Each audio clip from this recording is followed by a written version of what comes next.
Welcome everyone to Comics from the Multiverse, episode 268. I am Peter, and joining me on this voyage through the multiverse is Matt.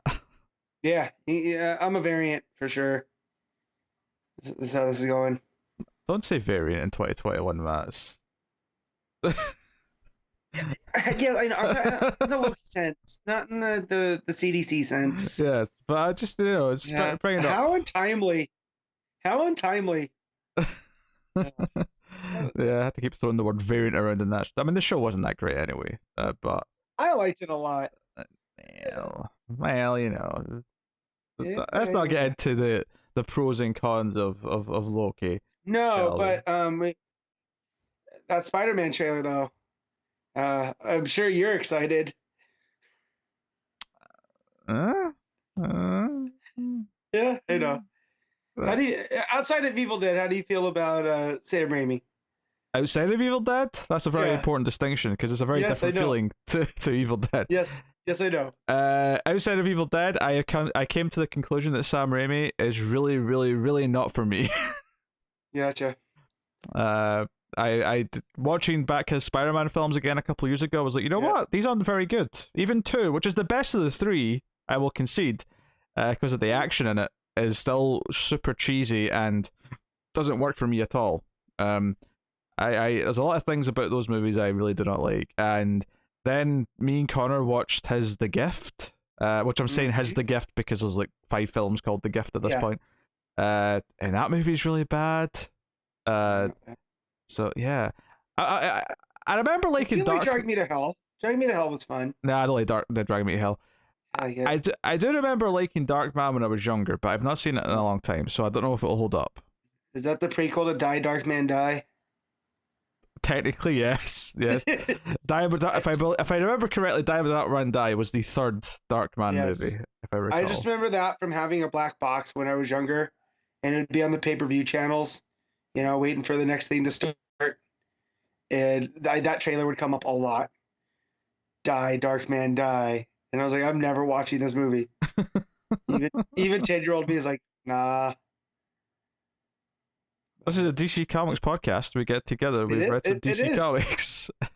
And what's funny is Raimi's not even directing Spider-Man. It's just the influence between Doctor Strange 2 and all the Raimi stuff that popped up in that. I had to pick Pete a little bit, being the resident horror guy. Over that. You know what actually his most horrific movie is? Oz the Great and Powerful. Oh, that's terrible. That's objectively trash. I think that movie though. It's not even good. It's not even like a my taste thing. That's just a bad movie. I mean, I'll give them credit.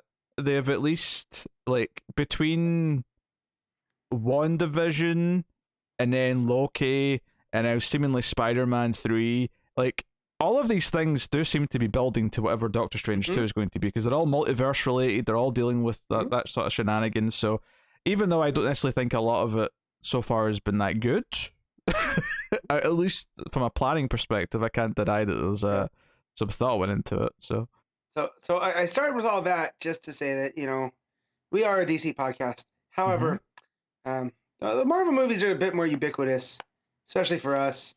And someone that was working on The Flash had the temerity to say that a movie about multiversal shenanigans featuring many Batman and Flashes, presumably, is not a superhero movie. And it just makes me want to kick things. And it is the dichotomy why I enjoy comics so much.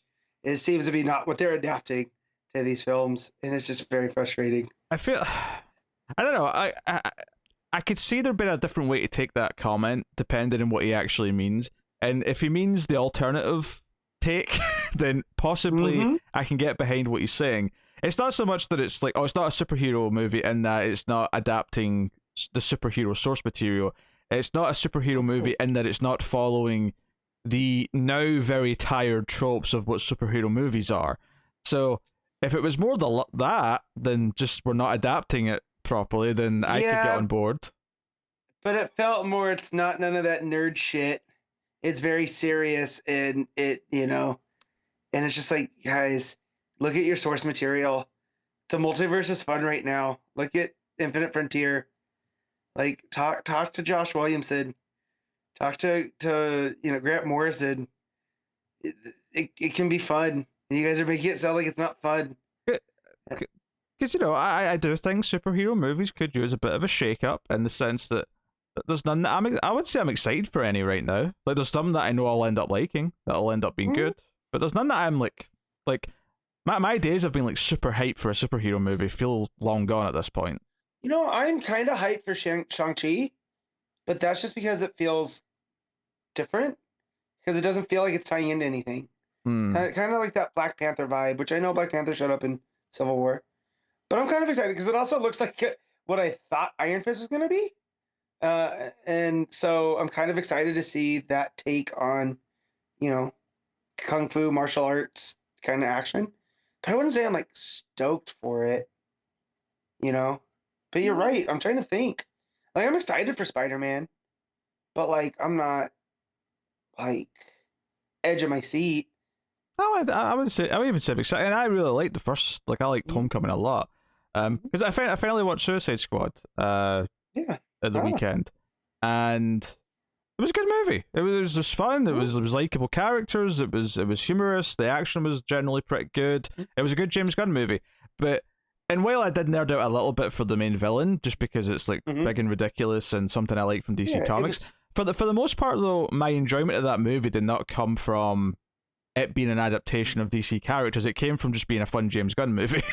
Yeah, that's right. And a lot of people are going out of their way to be like, "Oh my god, it's like, yeah, no, it's good, guys, but like, it's a James Gunn. We know he can do this. Like, it's weird. It's almost like with like Spielberg. Not that him and Gunn are at the same level, but like when something comes out and it's coherent and it's decent, you're just like, yeah, that was a good movie.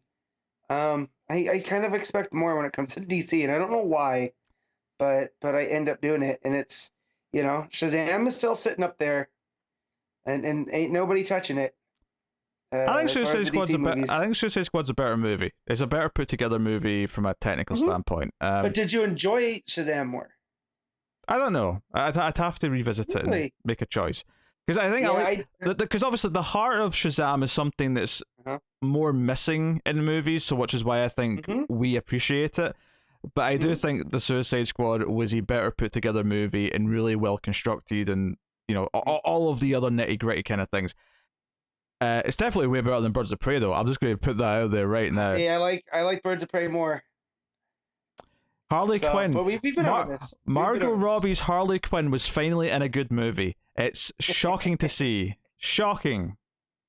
She's real good. I've done a complete 180 on Harley. It's funny. I'm sure if we go back to old episodes, I'm just talking so much shit about the character. And between Birds and certain stories and like Harleen, the Birds of Prey movie, the cartoon, Suicide Squad, I wouldn't say I'm a Harley fan, but I definitely get it. Like, in the right hands, it's a character that really works well. And it feels like she's not being just shoved into everything. Almost, 5-6 years ago. That's how she ended up in the Suicide Squad. And now she almost seems like she has to be a part of the Suicide Squad. It's weird, like, when you see her not in there. Well, it's funny, because the comics have let her go from that, but movies and other media are clinging to it, because they feel like that's the star. That's the one they can sell the Suicide Squad on. Yeah. Which is... What name? Yeah. Which is fine, but it's kind of like, well... She's very safe. Like, as far as Suicide Squad characters go, she's a very safe character because... Yeah, I think even Tom Taylor kind of joked about that on his run. It was kind of like, yeah, no one's safe but Harley. Yes, Harley's the one. Like, I don't want to they'll let me kill, but I can't kill Harley. Yeah. No. Sticking with Suicide Squad, the Peacemaker show. How excited are you for that with Cena's tour de force? As Peacemaker. I would say I'm like I'll check it out. I'm assuming I will enjoy it. But I wouldn't say I'm like super pumped. I wouldn't say I'm like hyped. No, I went from not caring about it whatsoever. I'm like, oh, that's cool. John Cena's adapting. Like his character's gonna have a TV show, and it's show ran by James Gunn. That's cool. To oh, I think I'm gonna check this out weekly, which I don't. Wow, Heels is the only thing I'm watching weekly right now, besides wrestling. Because it's kind of the moment. But I don't really watch weekly TV too much anymore. So I think I would for Peacemaker, just based off of his role in the movie and just to see what it's gonna do. Because um, yeah, I thought John Cena was oddly fascinating as Peacemaker. So had some range there that was not displayed in Fast 9. Or Blockers, which is something else I saw him in. I know he's pretty good in Blockers, as He was fine. I don't nervous remember. dad. Yeah, he's fine. But I did go to SummerSlam last weekend here in town. Just on a whim, my brother-in-law found cheap tickets, and during the main event that John Cena was in, I did try to get a Peacemaker chant going, and nobody wanted to help me. So that died on the vine. Well, I mean, the crowd at that point had probably sat through like 4 hours of crap wrestling, so they were all too dead and bored to. No, we had just come off of Edge in Rollins, which was very good. Okay. And it was quite the experience. That's why I don't watch WWE Weekly anymore. There's a good reason for that. It's mind numbing, is what you're trying to say. Yeah. And they don't have CM Punk. AEW has CM Punk. That's all that matters at this point. Until the G1 starts in October, then we'll talk. But yeah. Well, the buzz is that Danielson's showing up at All Out now, so we'll see. And see how that goes. Which is a week from tomorrow as we record, and I will be at a concert because, of course, when Newfound Glory announced a tour, the tour date for Las Vegas was September 5th. And like a week later, they announced All Out was also September 5th. So yeah, I'm not going to be able to watch live, and I'm a little bit disappointed. But CM Punk's first match in 7.5 years, and you're not watching live? No, but my wife did say, she goes, well, we'll just come home and watch it. I was like, honey, I don't think you realize this is a 4-hour show. But I'm not too happy about it. I'm trying not to complain too much because it is an embarrassment of, oh no, your favorite band's here. Oh no, your favorite wrestler's wrestling his first match in 7 years. Go me. It's all right. You go to the concert, enjoy your mediocre music. I'm sure the show will be there to watch for later. No, it will be. And I'm buying it beforehand, so it'll be ready to go by the time. And I'll just stay off my phone because I'll be at a concert. It'll be fine. And I don't think Danielson's wrestling first night back. No. I would suspect they'll set him up for a match at the Grand Slam show a couple of weeks later at the tennis stadium.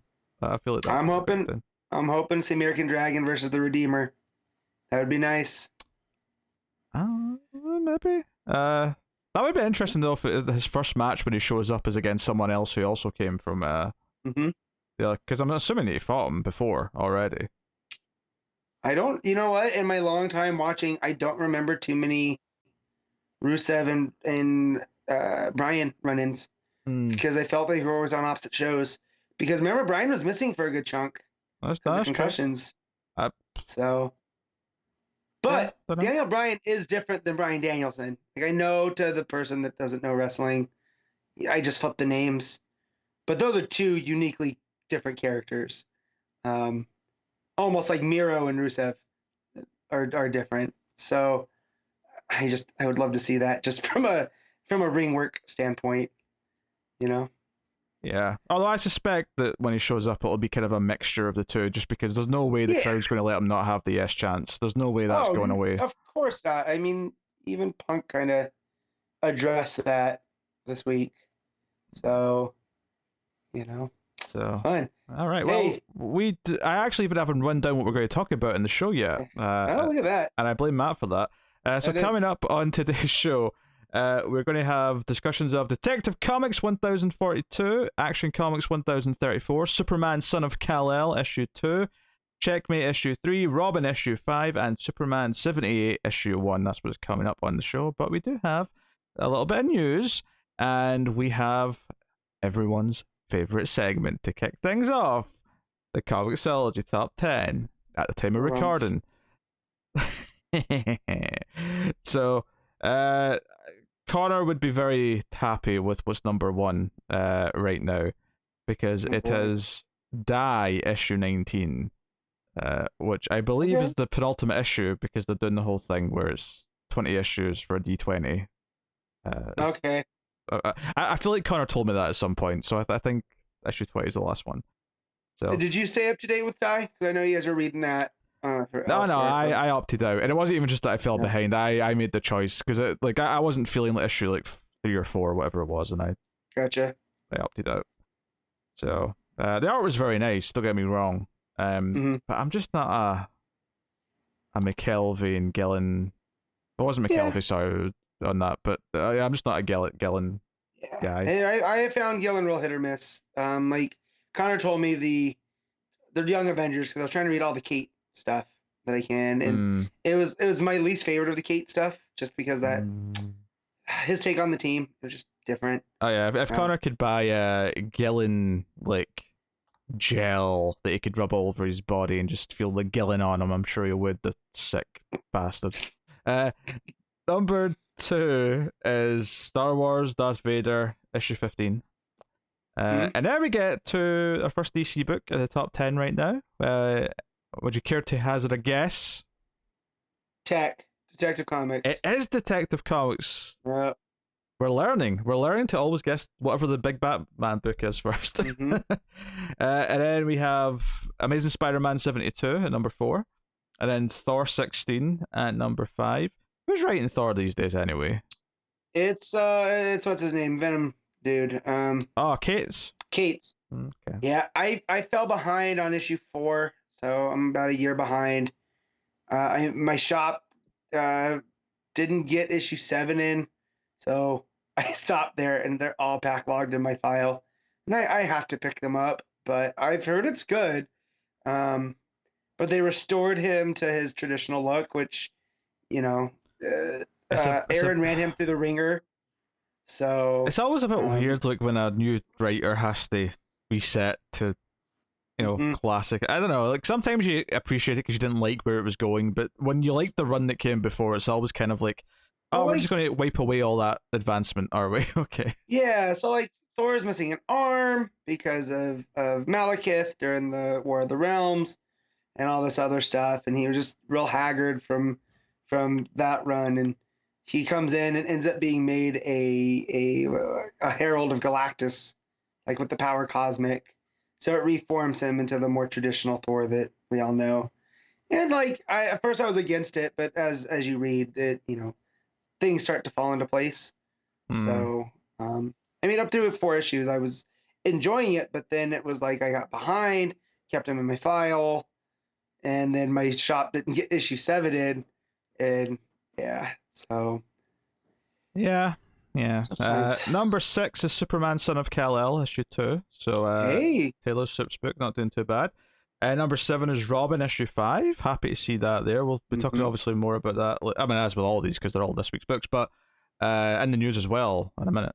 And then number 8 is Action Comics 1034, so nice to see that being in there as well. Number 9 is Wolverine 15. Ben Percy still writing that, I believe. And then number 10 is actually Alien issue 6, which is funny because we were talking about that Thor stuff there and resetting things after a run. The thought I had in my head was, yes, the Alien 3 syndrome, FU, because we do what we want. So there you go, that's that. Superman 78 was number 12, so not too far behind the top 10. And then Wonder Woman's a bit further down. Which Matt's still behind on, which is why he's not talking about it this week. Yeah. I gotta get caught up. Yeah. It's been they're on my iPad sitting there to read. I just prioritize Superman in action and stuff. So yeah, and obviously Connor, the filthy ginger, is not here, so he's not here to carry the burden. So there you go. That's the top 10. Nothing too extravagant, but it's nice to see 4 DC books comfortably in that top 10. I'm happy with that. Helps that there's not a lot of X books right now too, because I feel those sell pretty consistent in the top. So it breaks down as 5 Marvel, 4 DC, and 1 indie. But like 2 of the Marvel are Star Wars and Alien, and even though they're Marvel technically, but they're not. They're Marvel published, but they're not Marvel Universe, so they still kind of feel separate. They feel like it feels more like 4 DC, 3 Marvel, 2 licensed books, and an indie. Yeah, is what it feels like. But yeah. Even though technically they own those things now, so they're not licensed in the same way, but you know what I mean. So there you go. That's the top 10. We do have a couple of bits of news. One of it is quite big because we know that Tynion, of course, is leaving. Well, DC in general, but he's leaving Batman specifically. Mainstream comics. Yeah. And we got news this week of who's replacing Tynion on Batman, and it is none other than someone else who have been sort of referring to as one of the architects of the overall universe right now, and that is Joshua Williamson. And I have to say, we'll get to it obviously when we talk about the book, but I think this week's Robin kind of comforted me a lot as far as how he's going to treat the family.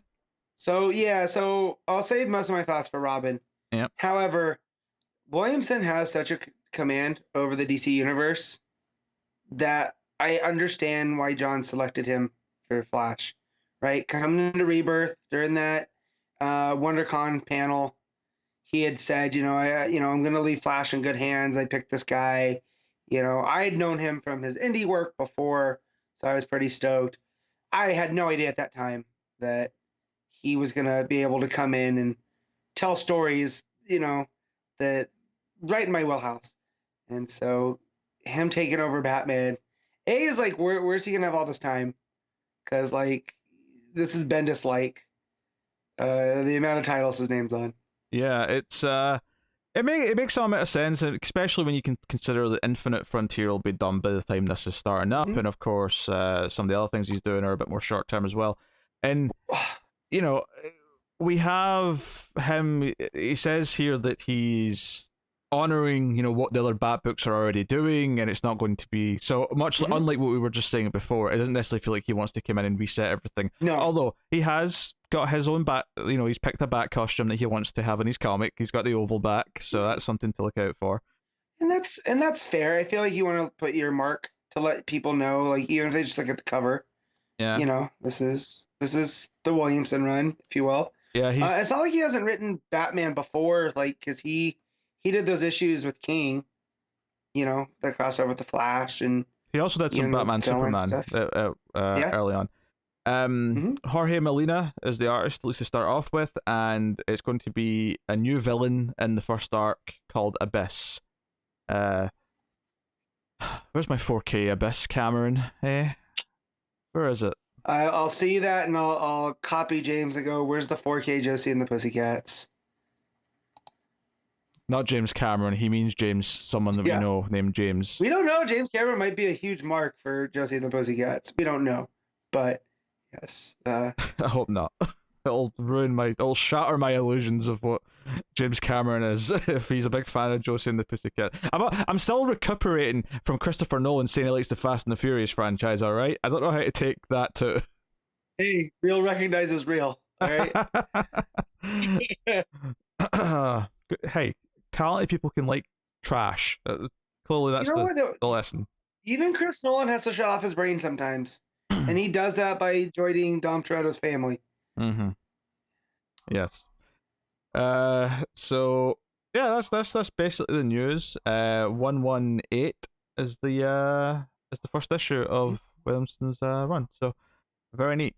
You can get a look at what this new villain looks like because the covers for 118 and 119 are both out with this news story.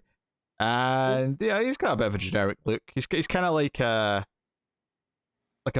all black version of Spoiler's outfit, but with like a sort of gas mask sort of looking thing on. Okay. Well, maybe a little storm. Yeah, I wonder how he's gonna rebound after Fear State, because we kind of know that's where Tynion's leaving, is post that, right?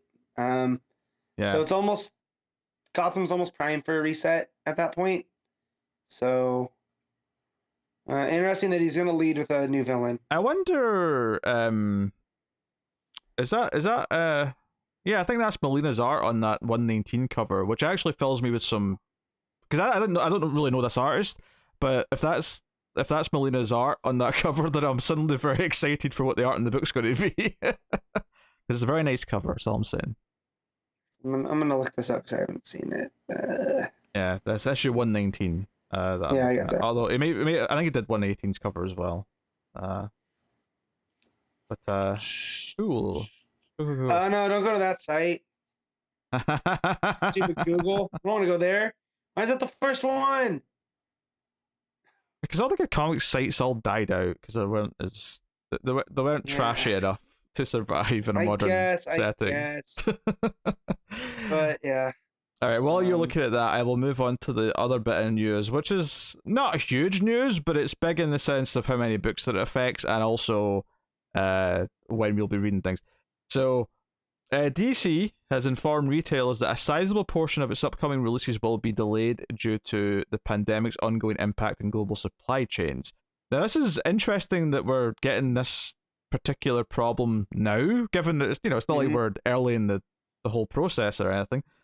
If the business has been fairly smooth sailing for a while at this point, but this came from DC's marketing manager Albert Ching on August 25th. Up until this point, we've been able to keep delays and shortages to a minimum, but with recent notifications about COVID-related port closures, international and domestic freight delays, workforce shortages, and severely allocated paper supply, we are unable to continue to manage the situation without disruption. So they've now revised release dates for 28 upcoming single issues, along with 5 collected editions. So I guess what I'm saying here before I tell you anything else, because there's a list here, is that if certain things feel that they've suddenly moved in the next couple of months, this is why, right? Bunch of things got delayed. Now, admittedly, this list here, it does feel like it's mostly that they've kind of picked what they're letting slip a little bit. So a lot of the mainline stuff seems unaffected, but a few things are trickling in. So here's the list of books that have all been moved. Batman Reptilian issue 5, Batman New Adventures season 2 issues 4 and 5, Long Halloween Special issue 1, Batman Catwoman issue 8, Batman the Detective issue 5. Now it doesn't look like they've been moved a lot. It looks like they've been moved maybe a few weeks, each. Blue and Gold. Yeah, but still, yeah. Yeah, Blue and Gold issue 2 and 3. I remember you were expecting issue 2 like last week or whatever. Yeah. Yeah. So again, it's not a huge delay. That's like next week. It's not 2 weeks from now, but it's not a big deal. Green Lantern 2021 annual has been moved. Okay. Hardware season 1 issue 2, Justice League 67, Lock and Key Sandman Universe, Hell and Gone issue 2, Nubia and the Amazons issue 1. Issue 1's a bit easier to swallow because it's not started yet. Yeah, no, I got down to the bottom and I just saw a list of them that made me say, oh no. Yeah. Static season 1 issues 3 through 6. All pushed back. Suicide Squad Get Joker, issue 3. Suicide Squad 2021 annual. Superman Son of Kal-El issue 3. Although that's actually not that far away. I mean, I think issue 1 and 2 were already pushed back a little bit because they weren't meant to launch on the same day as Action, but the last 2 issues have been. It's almost like a fair reset where like you're just letting stuff catch up. Yeah. So you can get back on a regular publishing schedule. Superman 78 issue 3. Superman Son of Kal-El issue 4. Why were those separated? That was weird. Teen Titans Academy 7 and 8, and then finally Wonder Girl issues 4 through 7, which does suck. I was looking ahead at next week's books. Issue 3 of Wonder Girl is next week, so it's not actually that bad because the issue 4 is 12th of October, so it's just over a month since issue 3. So the actual gap between issues doesn't look that bad. If anything, the gap we had was between issue 2 and 3. It's felt quite big. Yeah. So. But just seeing them all in a row like that, I was like, oh no. But then I was like, oh no, that's a regular printing schedule. Yeah. We've already kind of had the delay for the most part. In fact, anything looking at this list, issues 5 and 6 are both out in November, according to this. Well, Superman Son of Kal-El is they're a week apart, 3 and 4. Oh yeah. Given that these delays were caused by supply chain issues and not because the creatives are taking longer, you would expect that maybe these will be out quickly at some point like this. So yeah, noticing Batman and Detective not seemingly impacted. Yes.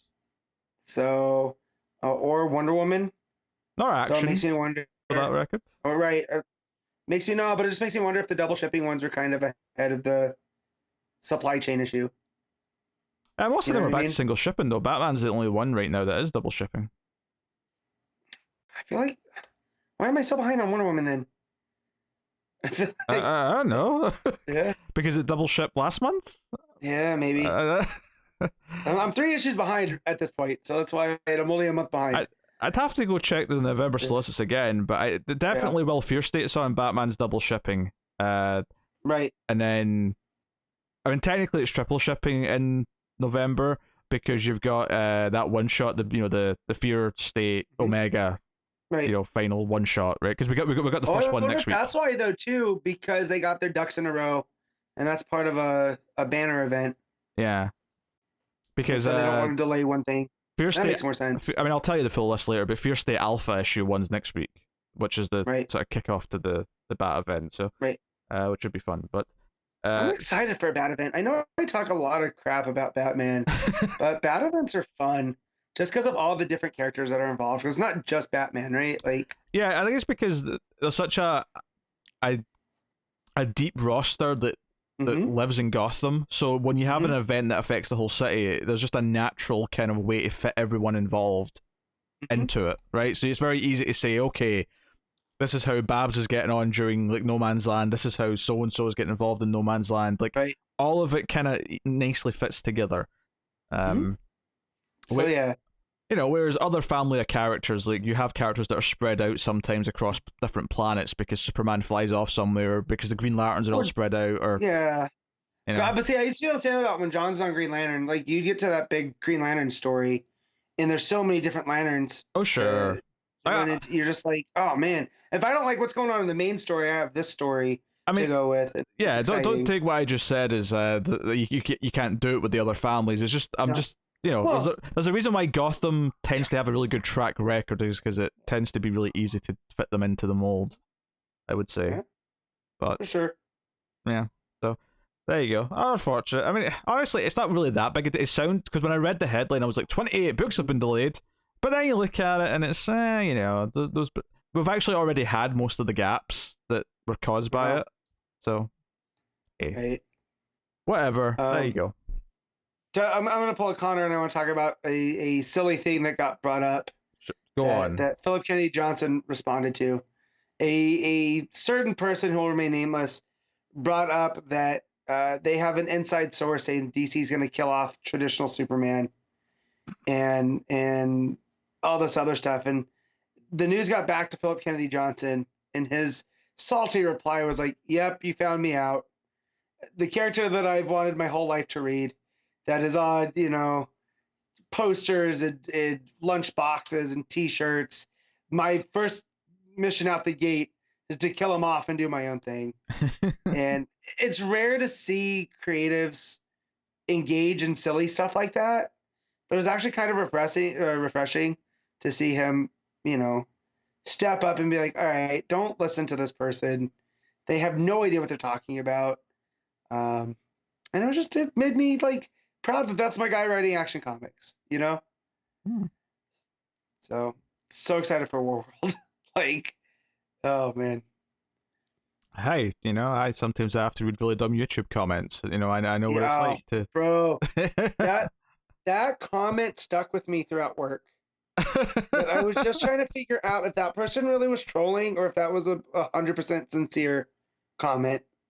For context here for the audience, there was a comment on one of the reviews on MaleFuzz TV for an episode of Babylon 5, in which the person complained that it was not a reaction video with the episode itself showing in screen. Now, admittedly, had it been titled reaction video, I could maybe understand the request for such a thing, but it wasn't. Do you think there's a subset that uses because I know YouTube is pretty clamped down with that type of stuff. Mm-hmm. That's how they watch things. It's through reaction videos.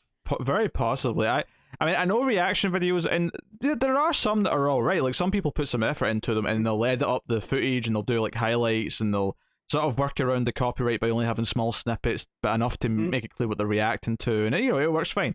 But reaction videos, especially lazy ones, are so rampant on YouTube, and people try and get away with it as much as they can through trickery, that there are people who think that that's what the main purpose of YouTube is, and all I can think from a comment like that is that this person just doesn't understand the concept of people talking about something and like reviewing something versus a reaction, because that's all he ever sees on YouTube. That's all he watches is reaction videos. See, and like I feel at this point we have too much content out there of people responding, reacting, and not breaking stuff down. And so as much as, you know, Alden over tweets things, I appreciate his take, because he does take time to sit there and break things down and not just react to them, you know? And yeah, I don't know, man. Because sometimes you end up on the wrong part of YouTube, and this is what the algorithm starts throwing you. I'm like, no, I don't need to see a Spider-Man reaction video. Like, I watched the trailer. Like, I talked to my friends. It's fine. Like, you know, but yeah, it's just that comment. Now, I don't want to say it broke me, because it didn't break me. However, the rest of the day at work after seeing that comment was like, what is going on? You know, it's like when you're driving down the road and you see someone doing something weird, and you're just like, what's that dude's story? And you start thinking about it a couple hours later, being like, why was he wearing that and walking that way on the freeway? You know? I didn't think it would get him asked so much. Maybe I shouldn't post these like shitty comments. No, because it also cracks me up. So yeah. I'm happy occasionally to share a dumb comment, assuming it's not like particularly. I mean, obviously he was very angry. He was like swearing and everything. He was very upset that it wasn't exactly something that he had convinced himself it was going to be before clicking on it. But also, the internet entitlement is something that I'm just over. And there's been some stuff that have popped up over the last day or two around a very popular anime that's being adapted. And I'm just like, I'm so over fan entitlement. It's like, just watch it or don't. Let's save stuff until it comes out. You know what I mean? Well, I mean, it's like obviously there's room for critiquing and breaking things down, like you say. It kind of boils down to, are you actually trying to think about it and critique it, or are you just yelling blanket things because it's not exactly what you want? And like, obviously there can be blurry lines between those two things depending on like if you're mixing your passion with something that you're trying to actually break down, and so on and so on. But you know, the cheap kind of easy drama, which is why I think reaction, and this is not to say that it's, you know, there's nothing wrong with enjoying this if you do enjoy it, but the reason why something like that works is the same reason why reality TV, because so much of that is about putting people in situations where they're either presented with a really awkward moment or a really scary moment or a really heartwarming moment, and it's the reactions that people, like some people love to feed on. They love watching things like that. That's very true. That's very true. But you know, I just see this type of stuff, and when it's not exactly what they think it should be, it's just like, guys, why are we complaining already? And I say we, that's the royal we, because I don't care at this point. Like, yes, I rail against what Warner's done over with the DCEU and stuff with certain things, but like that's just the lazy argument for me anymore. But I've seen it. That's the difference. I go into things with an open mind. One thing, not so much. But, you know, a certain 4-hour cut of a movie. Not so much an open mind there, but up to that point, very open mind. And I don't need to be disappointed. So that said, the Hans Zimmer score for Man of Steel still goes hard. So cut that. Getting ready to watch Rampage last night before dinner, and Man of Steel was ending, and when that ramps up, man, that's a good score. Oh, was it on TNT before? Yes, Rampage? It was. Okay. So, like, I was like, man, no, that's good. But yeah, I just the entitlement via all these other things, man. We have too much. We have become the Matrix minus the plug into the back of your head. Let's give it time, though. Oh, you're not excited for Matrix Resurrections, Matt? I am not, because I came to this conclusion with certain things, like Blade Runner. I don't even hate on the Matrix. Blade Runner was like one of the things where I felt like I had to like to consider myself a film nerd. And then I just realized, like, it's fine if I don't like it. Like, I understand the artistry there. I love the set design, the atmosphere, and Rutger Hauer's speech for Tears in the Rain. But as a movie, I'm not that big of a fan of Blade Runner, let alone 2049. So, and same with The Matrix. I thought that I had to like The Matrix, and I'm just like, it's okay. The first movie has some fun moments, but like, I'm not waiting for part 4. Well, You know? I mean, I actually kind of agree on Blade Runner. I spoke Yeah. at length about Blade Runner and Blade Runner 2049 recently on the Atomic Cinema Experiment. Here's a cheap plug. But we also did all the Matrix movies on that. And I will say I completely disagree with Matt on the first one. I think the first one, revisiting it and analysing it, it is basically a masterpiece, which is why it's so shocking watching Reloaded and Revolutions and not like them being made by the same people is absolutely insane. They are trash. They are absolute trash. And if Matrix 4 is anything other than laughable train wreck, I will be impressed. Wow. Because I am not expecting anything from that movie. Yeah, so I guess at my advanced age and nerddom, I guess, and I'm not even that old. It's okay to not like things everybody else likes. Like, you don't have to, as long as you can discuss it. Like, I had a conversation with a friend last night who loves Blade Runner, and we got to talking about if Deckard is a replicant or not. And even though I'm not a fan of that movie, we had a nice 10-minute discussion about it and how I think that he is, and RJ thinks that he's not because of X, Y, and Z. And that's what I'm more interested in versus like, is it good or not? Like, we can talk around stuff, I'm fine. RJ, I'm fine with is it good or not. But the conversation should be, why is it good? Why is it bad? Yeah, well, and like, again, I can have discussions about it. It's like, I also say this about like Indiana Jones and Crystal Skull. Like, look, I know it's the worst Indiana Jones movie, but for now, the amount of crap that it gets on the internet, it's like, do you really not like it, or did the internet tell you not to like it? Because, like, it's bad, but it's not, like, compared to even Temple of Doom, like, it's not that far off. Like, there are some very bad elements to it. I will give it that, but it's still a very watchable movie. I mean, I've not rewatched it since the theater yet, Matt. I felt no compulsion to, which, I mean, that's... And Pete, that's fine. But, okay, so Jurassic Park 3, I'll go to your wheelhouse. People tear up Jurassic Park 3 all the time. It's still a very watchable sci-fi silly movie. It's 10 times better than Lost World. Okay, well, we'll disagree there, but... Because Lost World is a pretty mediocre, drab movie. Spielberg clearly was phoning it in because he didn't want to do a sequel, right? Jurassic Park 3 is just a silly B movie, but it's a silly B movie that knows what it is, and just silly B moves itself up. Yeah. And I'll say the same about Crystal Skull then. It knows what it is, whether you like that or not. What it is, that's fine. But like, I have a lot of friends that'll try to talk crap on it, and I was like, look, let's have this discussion, and let's not just be like, hey, I actually own it. I got the bundle on iTunes in 4K a few weeks ago, so I do actually own Crystal Skull in the most pristine quality one could watch it in. I am afraid of the Mutt Williams Tarzan scene in glorious 4K, because that did not hold up in theaters back in 2008. So, shit, that was 2008. 13 years ago. I don't like that.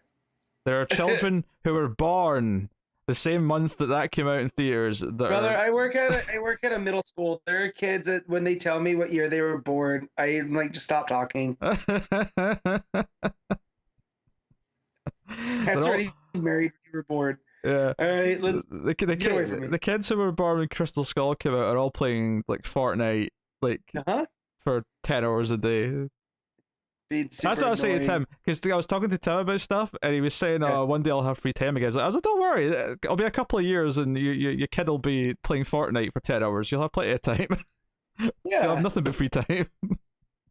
Once he gets done putting his feet in his mouth. Oh, dear. All right, let's have a comic, shall we? Yeah. Let's do it. All right. Detective Comics 1042. Mariko Tamaki writing with Viktor Bogdanovic on the art. And this wraps up the jury storyline. I was actually surprised that this was the final issue of this. I thought it was going to be just a couple. But yeah, but it makes sense with Fear State coming. Like, it feels... I will say my biggest problem with this one is it does feel rushed. The ending here. It feels slightly rushed, but that is basically the only complaint I would maybe levy on it because Yeah, because everything else. I was telling, I met with some friends on Wednesday that I haven't seen because of the pandemic. They all came to the comic shop and we hung out for a couple hours just BSing. And they haven't really read comics in a year and a half. Like they kind of got out of it. And I was telling them because they know how critical I am of Batman. I go, I think Tamaki's Detective is the most I've enjoyed Batman in a very long time. Just with what they're doing with it, and that it's very unlike anything else. I mean, Hugh Vile as a character, I can't think of any other Batman villain that's similar. And even Mr. Worth, like yes, we've had the big crime guy, but not the 7 foot, brick house Kingpin style Bat villain. So, and they didn't really believe me until I explained what was going on, and I feel like my one friend was like, "All right, I guess I'll have to get the ComiXology account back up." So that's a win. Yeah, so obviously we left with the cliffhanger of Batman being infected, and there's a couple of moments where he's still narrating, but only for a short while because he's taken over. And we have Penguin and Worth watching on. Vile's kind of realizing who's been infected from a distance, and he attacks the doctors and stuff around him. And then we get the visual that basically makes this entire issue, which is Batman looking like Cthulhu. That panel on the title page at the bottom, where it's just like the cowl but with the green eyes and the green sort of tentacles coming out from under the mask. Absolutely phenomenal. Pete, that's what I think the Bat God actually looks like. I'd buy it. Yep. Yeah. Go for it. Not Barbatos. This thing right here. This is This is terrifying. This is wonderful. This is what strikes. Yeah, this is what strikes fear to the what does he say? A superstitious and cowardly lot. Yes. That's this thing right here. Yeah, and Worth and Penguin kind of turn each other basically immediately because because Cthulhu Bat-Thulu, whatever you want to call him, he starts obviously causing absolute chaos. It turns into red narration boxes with saying like, find him, my puppet, my obviously he's getting like calls from like Vile's like parasite, and he's looking for Worth, and they end up on a roof, and all this art is gorgeous. Bogdanovic here, there's a great page here where there's the lightning striking behind Batman with again these tentacles coming out of his mouth, but you've got the bottom. It's like the animated series where you've got the silhouette of the rooftop at the bottom. With just the small characters down there. It is a gorgeous page.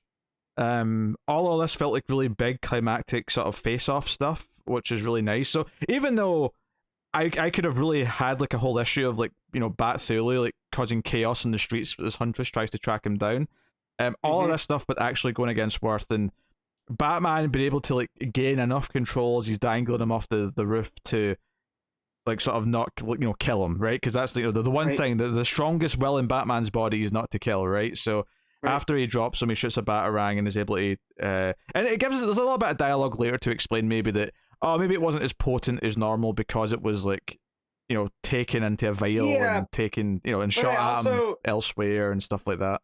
As much as I rail against that whole concept of Batman can do, I like the idea that even with this parasitic infection, that will not to kill is stronger.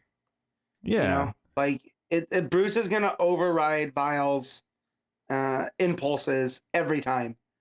And I feel like him throwing the batarang kind of to save him, I like that because it's a small moment, that it does end up meaning a lot.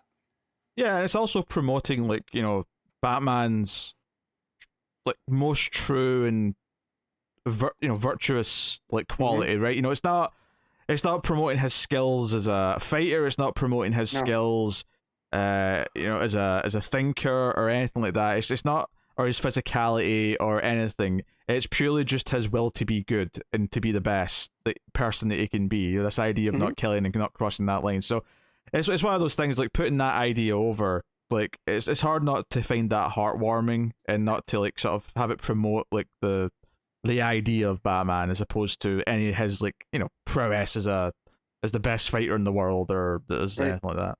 So I think all that works. Obviously Huntress shows up and she's talking to Oracle and trying to find Batman. And Batman actually cuffs himself. Yep. Just in a moment of control again.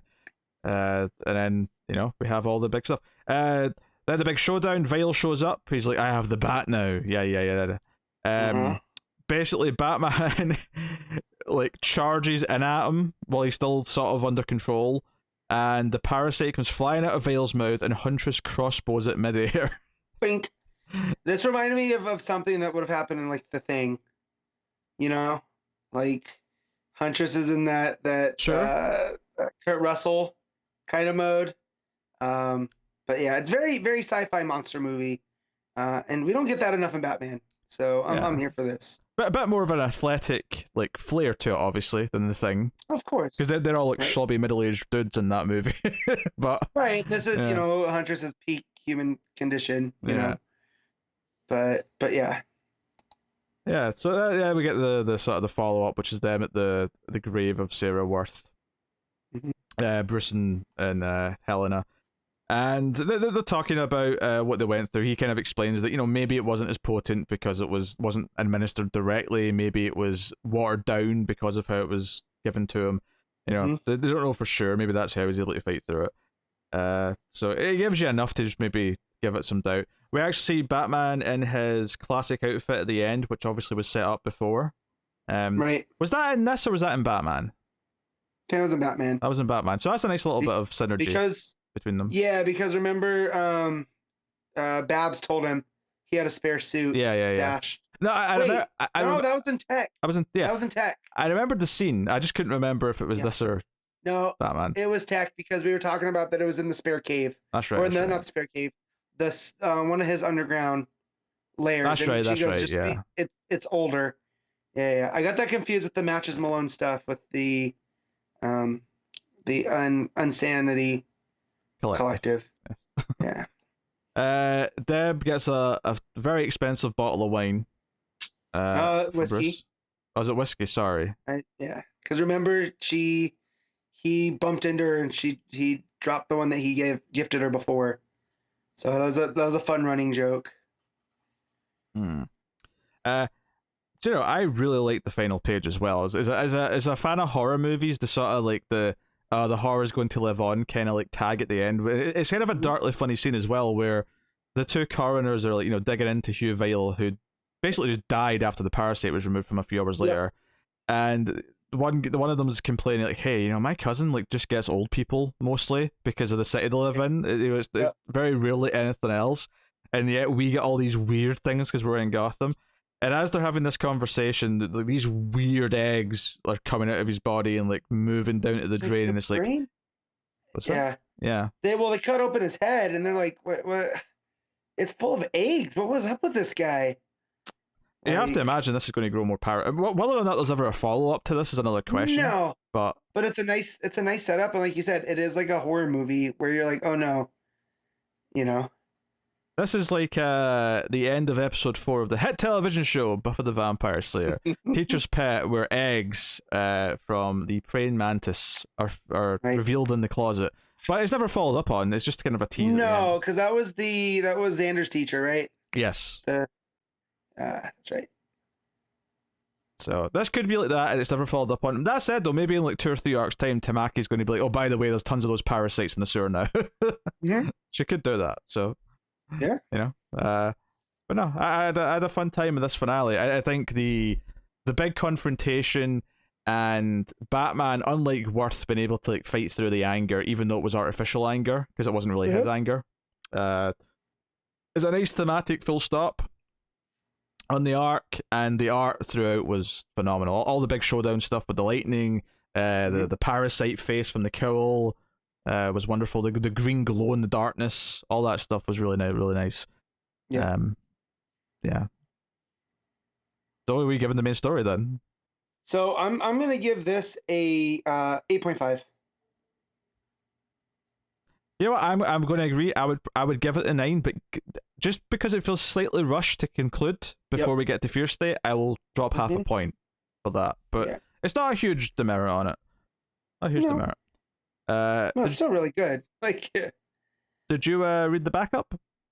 I didn't because last time I pulled a sneaky. I did not read the other one. I just acted like I did, and yeah. So I just listen. So if you read this, I'll listen. Yeah, of course I read. I mean, I enjoyed the There you first go. part, and Detectives backups have been the one backups that I've been really actually kind of enjoying. So this is following up the Deb, Donovan, and Red Hood. Well, Red Hood popped up at the end of the last one, investigating the story that's going to lead to Task Force Z. So it's basically just them. Red Hood eats a bunch of food and then leaves her to foot the bill. But basically, it's him convincing her to like take this story and keep investigating to see what's going on. And she's ready to just leave and not be a part of it. But then he says that he contacted her instead of Vicky Vale because he likes her writing better. And she's like, "Damn it, you've got me." All right. So a little bit of an ego stroke to get. You know, I like that Deb Donovan's becoming a supporting character in Gotham. Like, oh yeah, I'm digging it. Yeah.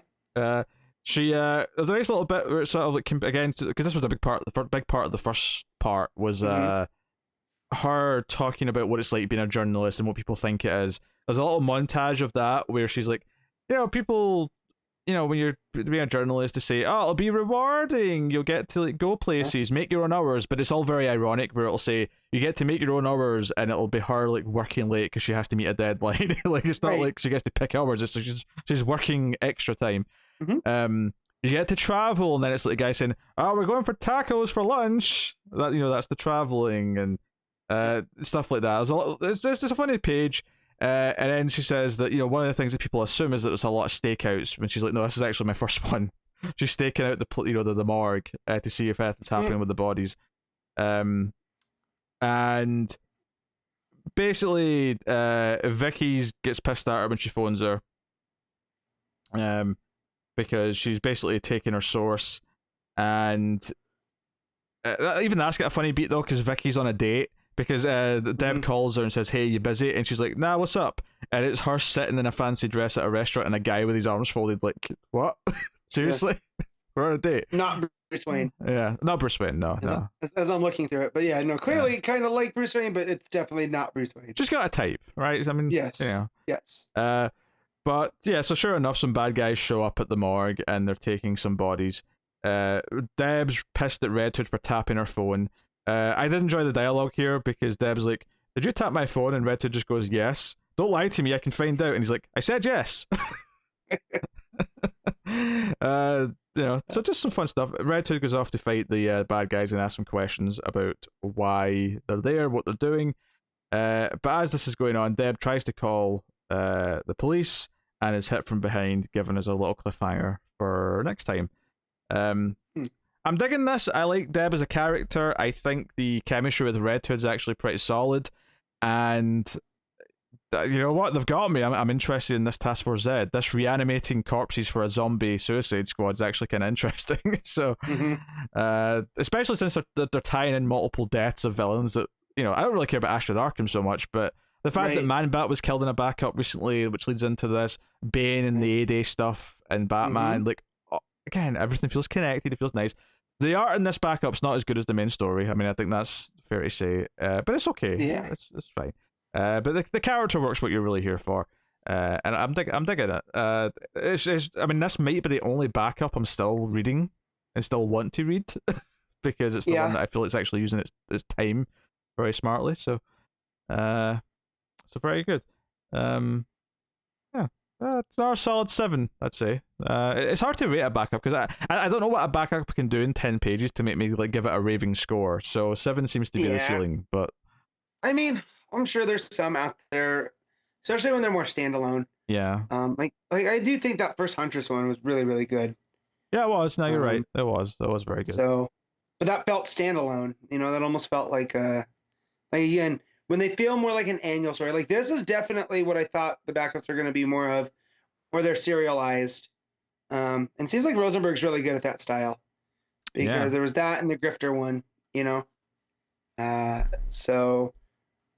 but no, I get what you're saying though. Like it takes a little bit more to make you be like, oh yeah, this was amazing. You needed to check it out.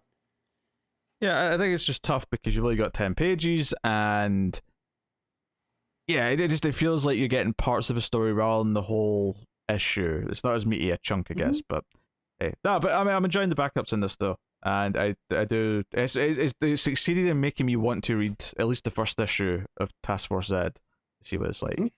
And I'm sure it's meant to be pronounced Task Force Z, but I don't care. Actually, you know what? I'm actually going to admit that in acronyms, for the most part, it sounds better as Z than Z. It tends to roll better. But I will say for Task Force Z, I actually think saying Z makes it sound cooler. I mean, either way. So the movie, the Brad Pitt movie that came out, what would you call that? I called that World War Z because that's just what it was called. That's how everyone pronounced it. But gotcha. Even though technically it would be World War Z, but it didn't have the same ring to it. See, to me, that's the opposite. As World War Z sounds way more like that. Sounds like, oh man, versus World War Z. I think it sounds almost cheap. I think it's because, like, not specifically because of World War Z, but so much of like so many games that inspire, particularly DayZ. And stuff, and that just sounds stupid if you say DayZ. It just doesn't sound right. True. No, that's true. You know. So, I don't know. It's weird, but this is a problem because Americans say it wrong. We all have to suffer with a weird double standard. So, there you go. That's Detective Comics 1042. Action Comics 1034. Philip K. Johnson and Daniel Sempere on the art. So obviously we've been digging this. The Thalosians, if I'm remembering the name of these Kryptonians right. Yep. And their plight. We had the cliffhanger last time of these aliens from the Mongol sent from Warworld. And so slight correction. It's not Sempere on this issue. Oh, is it not? It's Christian Juice. No. Oh, my apologies. That's okay. Yep. It must have been Sempere. It was before. Yeah. Okay. Yeah. So Lois is standing off against these aliens, and her and Thala. Yeah. They're sort of facing off. They're doing okay. Bit of a fight scene. But he's like, I'm going to remind you of your duty to start to win the fight, and he goes over to kill the other sleeping Thalosians, who weren't doing so good before. Like, they're barely clinging on to life, as it were. Yeah, they're on life support, basically. They're over in the fortress. And we get this moment where Thala just, after he like picks them up and like bashes their heads together, seemingly killing them. Yeah. Thala incinerates these aliens with her heat vision. Yeah. It looks like it's white hot heat vision. Like, we see Superman use heat vision and it's red. Right, this is white blue, like, just to signify. Do you know what it looks like? The way the art portrays it when you see the blast hit them, it looks like in Terminator 2 when the nuclear blast hits Sarah Connor in the dream. Yeah, when you see the skeleton in the light. Yeah, because there is a force behind it, not just an energy beam. Yeah, because in the next page when you see like her holding like her dead, I don't know if they're actually related or just like fellow Thalosians, but there's literally just a pile of dust with a skull where the alien, for the alien that was just incinerated. Yeah. It's really good stuff. But basically, this she gets up and she's like, "I'm sorry if they've killed my brothers here. They're going to kill all the other slaves if I don't do what Mongol asks." I mean, I'm extrapolating a little bit, but that's effectively what she's saying to Lois, and her eyes light up, and it's like, oh no, she's going to go through with whatever Mongol wants her to. So that's a bit of a cliffhanger there, but we cut to then the big thing that's going on out with Atlantis and all the ships. An international incident. Yeah, because remember, Superman, Supergirl, and Superboy all showed up at the end of last issue to try and intervene. And like, they're not willing to negotiate. They're like, nah, we're putting our foot down. We're going to fight if they even try to cross. Superman and co, immediately start intercepting the missiles and like blocking them. And Superman just gets pissed and pulls a big move, which is a really good couple of pages, where he flies down close to the water to make a bit of a wave, and then uses his super breath to freeze it. So we get like a wall of ice created, sort of separating the two armies, which is a really cool couple of pages. It's a really nice big Superman visual. All this going on, I thought it was really pretty. Yeah, and I love the enough because it's not just anger. He's frustrated because no one's listening. The Atlanteans, the military, and just of course this is how Superman handles it. Yeah, It's basically like him going like in an old cartoon, going and tying up the guns on the ship, into a yeah. pretzel. But this worked really good, and I like that This you is got John and better, Kara. and this is better. No, Though. 100% better. Yeah, But just it for had the the same record. vibe to me of like watching one of the old Fleischer cartoons, you know. But John and Kara just looking like in awe of Well, him doing because this. they especially look kind of like worried because Superman does something I want to say quite say out of character per se, but he does sort of cross a line that normally Superman doesn't, Yeah, and he flies down to Atlantis where the piece, what do we call it? I the forgot what we call relic. it. The relic, yeah, I forget whatever. what it's called, but yeah, but it is a relic. It's that piece from our world that's Yeah, charged. and Aquaman's like, look, I can't stop you if you're going to take this, Superman, but if you do this, things are going to change between us. And Superman just takes it and flies off because he's like all this is happening because you're fighting over this, so I'm just taking it away. Clearly, this is causing too much trouble, and he flies off. And Kara and John are like, maybe you shouldn't have done that. Maybe that was a bold move. That was a mistake. It's done now. Well, you shouldn't have done it. What should have we done then? I don't know, but not that. I love the voice of Kara here. Yeah, I love that he's being pushed here. I love that there's kind of like the idea that Mongol's already like causing problems in his head. Yep. He's already getting in there and like messing with him a little bit. And of course, this is where they stop talking about this immediately because then John's like, "Hey, there's no sound coming from the fortress. Something's weird here." And obviously, the close-up panel in Superman's eyes as he gets worried, and all three of them speed off with the water under them. Credit to the art here. I thought the art, I think, because Deuce, I'm normally okay with Deuce, but knowing that this isn't actually Sempere, this does actually look a bit more Sempere-esque to me. This art. It does. It felt off. So when I was reading it, I didn't realize it was Deuce, even though he's listed on the cover. And I was like, Sempere, it's a little bit off, but it's still like maybe it was just rushed. So I go to the title page. I go, oh no, it's Christian Deuce. But it is. It's almost as if he softened the lines a little bit more to kind of match that Sempere. He's not doing vibe. the stupid Deuce head that that I don't like. So credit there for not being obviously Deuce. So they get back to the fortress and see the dead Telosians, the dust, the dust of the aliens that were. Yeah. And yell out for Lois, as of course you do. And that's when they find Thal-La, who blasts Superman. And we just have a cliffhanger as her and John are speeding towards each other. Yep. And again, she's sympathetic because she says "forgive me" as she's charging into fight. She clearly doesn't want to do this. She's not doing this because she wants to hurt anyone. She's doing this because she believes all her family, her loved ones are all going to be killed if she doesn't. So, honestly, it's a really quick read this issue because it basically boils down to two halves. It's the first half, but the fight and like the incineration of the aliens sort of capping that off, and then it's the Atlantis stuff with the big standoff and the wall of ice, and then obviously going into her ending. So it's a really quick read, but I'm enjoying it. This build to Warworld is it's this character of Thal-La, like putting her into this position, and especially because there's a line of dialogue from the alien dude which really stuck out to me. He was like, he mentions that you were chosen to be punished effectively for taking Superman's symbol. So that symbol, because we questioned why does she have the House of El symbol on her, and it kind of sounds like it maybe was like worn as a mark of hope originally, and Mongols intentionally try to stamp that out of her because hey, you took that, making an example out of her. Yeah. And just he's so sinister that I didn't talk about the last issue because I wasn't here for that, but the scene there with the three Mongols basically, and it feels like it's out of a different book, but it's still so effective that just like what is going on with Mongol, like what's his overall plan for Superman.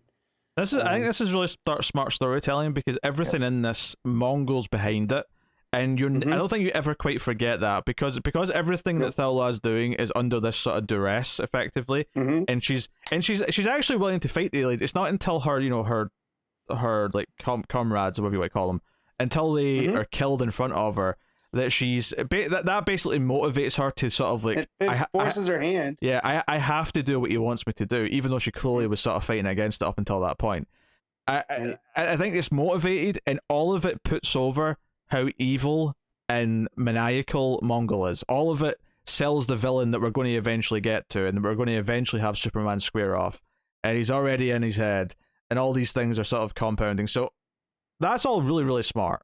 It's all really, really smart because it's building up that confrontation, and we've already had seeds of it. We've already had the teases of the future where he's got, you know, Superman's in the chains and he's like making his speeches to Mongol and all that. Right. But well, that's the whole thing. He's keeping them away from each other right now. And so yeah, I'm excited to see where it all goes. Just especially as a Superman fan, because you know we had him writing both books for a second, and then the other book transitioned to the John book. So you know this is the de facto Superman book now. Clark Kent, Kal-El, however you want to say it. Yeah.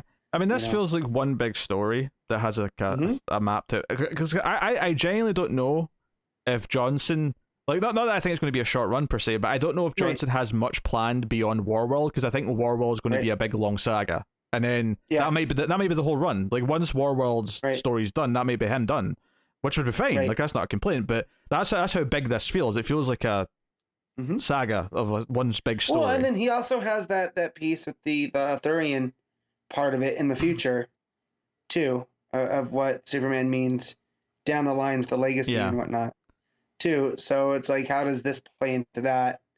Because you feel like these are all pieces that are part of the same thing. Oh, for sure. Yeah, it's because, you know, some runs from writers feel like, you know, each arc's like a new season of a TV show where they'll go into new ideas, but then maybe they'll bring things back later on and like stuff. Whereas this does feel like more like a one big epic, potentially. So no, I'm fascinated to see you know, where it goes, and obviously there's more teases in other books of Superman leaving for a while, so that we're building up to that. We're not just like having it suddenly happen, which is nice. That sets us up for so no, it's good. Yeah, solid issue. What are you rating Action Comics? I'm gonna go to an 8. That's mainly from the Deuce art. There's some pieces of the art that don't, like, the perspective gets a little bit skewed, and some of the faces are a little bit wonky. The one that stands out the most is the last panel at the end with Thal holding Lois. It just feels like someone used the compress tool. Not compress, but like the stretch. Like it just feels a little bit off. I think and there's a couple pages like that. Thal looks alright. I think just Lois looks a bit weird and skewed. Yeah. It's, honestly, they are overall, I mean, because the colors are really nice and bold. I do think the big moments for the most part look really good. It really, and the inks are really solid as well. I think it is just a case of just a bit misshapen at times. It really all it boils down to, I think. Because all that stuff with the water and the wall of ice and most of the fight at the start does look pretty good. Like the big moment where Thal uses her heat vision is really well done. So, I'll go with 8.5. There you go. I'll go 8.5. So I'm having a good week so far. But yeah, action's really solid. Superman and Batman are in good places right now, funnily enough. Very good places. Superman, Son of Kal-El, issue 2. Tom Taylor writing with John Timms on the art. What's interesting is that obviously some themes continue from issue 1, but this also kind of feels like a fresh start, this issue, because it's, you know, it presents his first day at college, and something felt like the first issue was a prologue to this. It does, yeah. Right? Yeah. So, I mean, let's just get out of the way. I had no idea they were doing this, like, they were going to try and give him a secret identity so that he could, you know, go to school without being, you know. It makes sense, though, right? Like, your dad announces that he's Superman. It makes sense, so but unfortunately, Finn Connors was not long for this world. Oh my god, Finn Connors sounds like a name they give somebody when they get called up from NXT. Joe was so funny about it is that I really liked the idea, but I thought the name was really stupid because, you know. Yeah. Because, you know, Connor, come on, that's a stupid name. What sort of chump would have the name Connor, right? Yeah. But I thought this is a really cool idea, but the outfit, the wig, and the name are a bit weird. So too far. the fact that it played in to the joke, though, that this disguise was only going to last for 10 minutes before he was immediately going to be exposed as being Superboy, Yeah. Was really funny. Or Superman, I should say that. But Yeah. it was really funny to me. So I actually really appreciated that, the humor in that. Yeah, because it's such a Taylor does this fun thing where he sets your expectation. Where you're like, oh, come on, really? And then as soon as he gets to school and there's an emergency, that's out the window because he can't help himself. And you're like, oh, okay. Yeah. That's what I won't doubt you, Taylor. Yeah, there's a shooter, and immediately, like, John's just like, well, I guess the cover's blown because he has to swoop in and, like, you know, stop all the bullets. And then, like, wait a minute, you're John Kent. You're the son of Superman. And it's like, yeah, it's me. And he just flies off with the car, and it's, you know, it's all. He goes to the moon, and he has a heart-to-heart with Superman, who's not left yet, and does sort of warn him that he might be going away for a little bit. And they kind of have this talk that kind of re-emphasizes the idea that we were getting from the first issue, which is that John is going to be different from Clark, in that John is going to might cross some lines that Clark never would, and that he feels like this is his world. He can maybe affect some more political things that Clark isn't willing to. I particularly like the line here where Superman says, yeah, I might be going away for a little while, so, you know, I'm just warning you. And he's like, wait, you're literally leaving the weight of the world on my shoulders. I mean, not literally, but as close to literal as you can get. Yeah. With a metaphor. So, no, all really good stuff. And basically, you know, Superman says that he never felt like it was his place because he wasn't born here, but maybe it is your place to step in and be something that I couldn't. Yeah, but I like the idea of Superman going too. Like, I'm a symbol, so I try not to get involved in the little squabbles, right? Like, it's more important for me to look like I am not choosing a side. But you already have a side. You have skin in this, so just be yourself. I can't tell you what to do, and that's what I like about Clark's parenting. You know, here is that he's just trying to let him know that whatever you do, I trust you to do the right thing, and that's very Pa Kent, right? Like it reminded me of in Birthright, kind of where Clark's telling him he's gonna go off and be this hero, and Pa kind of has a different take, where he's like, yeah, but now you're no longer just our boy. You're gonna belong to the world. And here Clark handles a little bit better than Pa Kent, right? Because of he's Superman. He's done this before, and it's just a real nice moment. There's a lot to sort of dissect here with this relationship and dynamic of John being a Superman who will sort of get more politically involved in things. I mean, the first thing I would say is that it's more relevant to our times in that we feel more maybe impassioned, that people should take more of a stance on tough subjects, and the idea that we're going to have this younger Superman who is going to be willing to do that, who isn't. And it's not so much that Superman's in the wrong, because, you know, in the context of, okay, he's ultra powerful, he doesn't want to take sides to, like, you know, completely upset the balance, but ultimately you've got the meta side to this where time has moved on and we are more overtly taking stances on subjects that we feel we should. So the idea that we have a younger Superman here who is of a new generation who is going to take stances on these, and, you know, this book is constantly referencing things. You know, there's climate change referenced again in this issue early on. There's talk of refugees. Obviously, it's from a fictional place. Obviously, you know, to give it a little bit of a fictional buffer, just so that it's not completely depressing, which is nice. Right. But, you know, it's talking about real things, and the idea of John realizing that he can't have the secret identity, and maybe it's because secret identities and hiding behind, like, masks of your political affiliation, or maybe even in a more, like, minute sense, hiding behind, like, your name or avatar on a Twitter or social media. Yeah. Like, the idea that is maybe more of a problem now, and it kind of gets in the way of just actually being there and, like, having a stance on the subject or having, like, a meaningful impact on it. So having all these things mixed in here, to John separating himself from being Superman, like, I don't know if I would ever have predicted that the way to make John feel like his own, you know, unique version of Superman is to say, no, he is a Superman who's going to say, no, I'm not going to let you do this to these people. I'm not going to let you be a part of this or let this happen.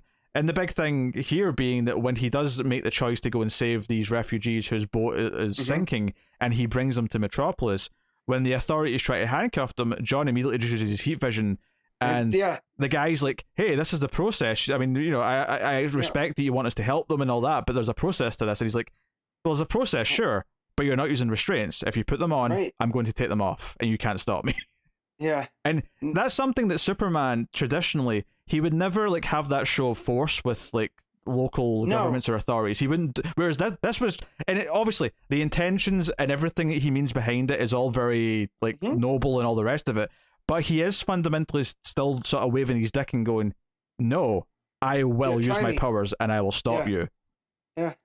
Well, and I feel like Clark would have done it in a different way, right? Whereas this is where I like the idea of Tom Taylor basically saying if Superman was written today, he'd be kind of closer to John, because we kind of saw that in Morrison's Action comics, right? Like in that run that was supposed to be a retelling of the Golden Age, is that he was a person, like he was a champion of the oppressed, and he was a person of the common man, and like there's a reason that his main villain was a corporatist billionaire, that was, so just the idea that if Superman could do it again, he's kind of letting John know, like, just be yourself, and that's exactly what John's doing.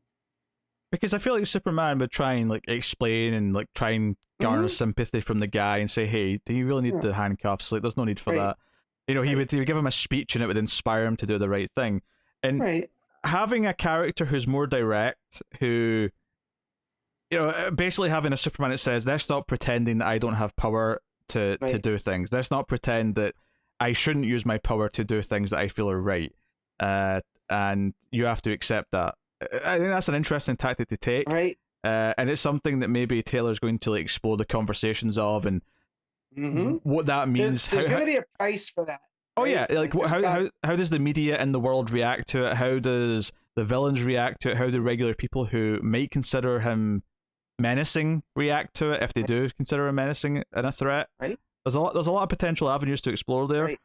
And you have that whole idea of this show that he's watching called The Truth, right? That's like this media, like, I don't want to say alternative media because it's not, but it is. It's not part of the mainstream, and that's where John's getting the news about the refugees, and the guy is wearing a mask. He is masked and whatnot, and so I feel like there's a lesson in there too, right? Like, not necessarily that this character is a bad guy, but maybe that John, needs to think about this kind of stuff.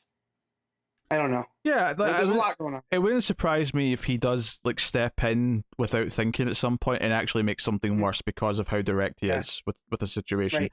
I mean, at least this one is a bit easier to take in the sense that, okay, he saved a bunch of people's lives. Like that there's no wrongdoing in this. There's no way to spin this. The only thing being, of course, he's made an enemy out of the president of Gamora, I think was the name of the island. Yeah. Which, I think that's interesting in and of itself as well, is the idea that he's made a political villain because he did something to save people. Right, and the character's very Luther-esque in looks, right? Bald, it's, so that can't be a mistake, or there's a reason why they're presenting him in this way. But yeah, it's very much like he made an enemy out of a dictator. Yeah, I mean, even the idea that, this dictatorship has a lot of propaganda saying their island's a paradise, yet why is there so many refugees fleeing it? Like, what's going on there? So I don't necessarily trust this, because obviously he meets this guy who is, who's got this like YouTube show or whatever it is, and he turns out to be someone at his college who he met earlier, and I don't necessarily trust them. Like, I feel like there's maybe going to be another, shooty drop here with this guy, but he does warn them that, hey, you've probably made a bit of an enemy out of this about this Gamora president here. Well, again, you're talking about masks and whatnot, and the whole idea of him going mask off here. Yet this guy, when he's presenting the news, is wearing a full-on mask and hiding his identity, which I understand in the grand scheme of things, right? He's running this underground kind of news service. He wants to keep himself hidden, but there's got to be more layers to that. That if you're being the truth, why are you hiding yourself? Yeah, obviously, I think thematically you can talk about how, well, the hero of the story is John, and he's the one who's brave enough Mhm. to like stand for what he believes in completely and utterly, and like have no barriers between himself and the Mhm. world, right? Whereas someone else maybe feels too afraid, like by speaking about these Right. things. And this is just, I mean, again, I'm kind of not trusting him, but that's just assuming he's on the up and up Right. right now. Right. Someone speaking out publicly about these things would potentially fear retaliation or fear what Mhm. comes because they are speaking up about these serious subjects and what people might retaliate.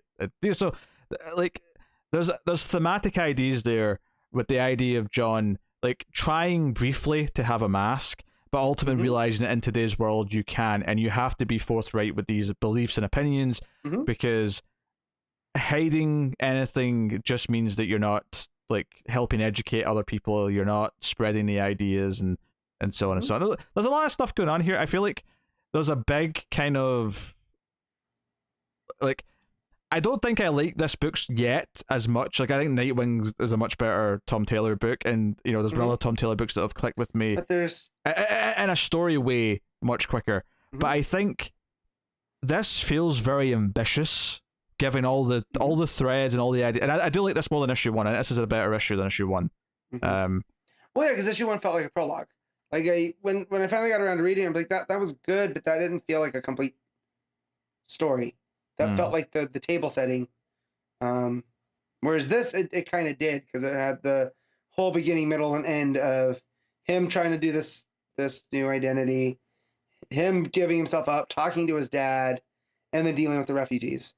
So it felt more complete here, but no, it fits very in line with Suicide Squad and Nightwing in that like there's that image that's been going around of Nightwing going like there's nothing cool about being a billionaire. Or I just butchered that, but or there's nothing heroic about being a billionaire. Um, and how that's making waves, and that goes almost hand in hand here with what is going on in this island nation with this dictator guy. yeah. Um, So it's no, I mean obviously there's a lot of politics in this comic, and which certain audiences are mhm, going to hate, but like deal with it basically. Uh, exactly. these characters are supposed to inspire the best. They've always been characters that do that. And we've talked before about the weird hypocrisy of like people not accepting the fact that even in the 60s the X-Men were clearly allegories for various things. So we don't have to get into that again, but Yeah, clearly as comic books go forward, as superheroes go forward, this is always what they're supposed to kind of they're be in some form. they're a cipher of the modern culture, right? When they're done right, Yeah, and and this is a bit more on the nose than other examples, obviously.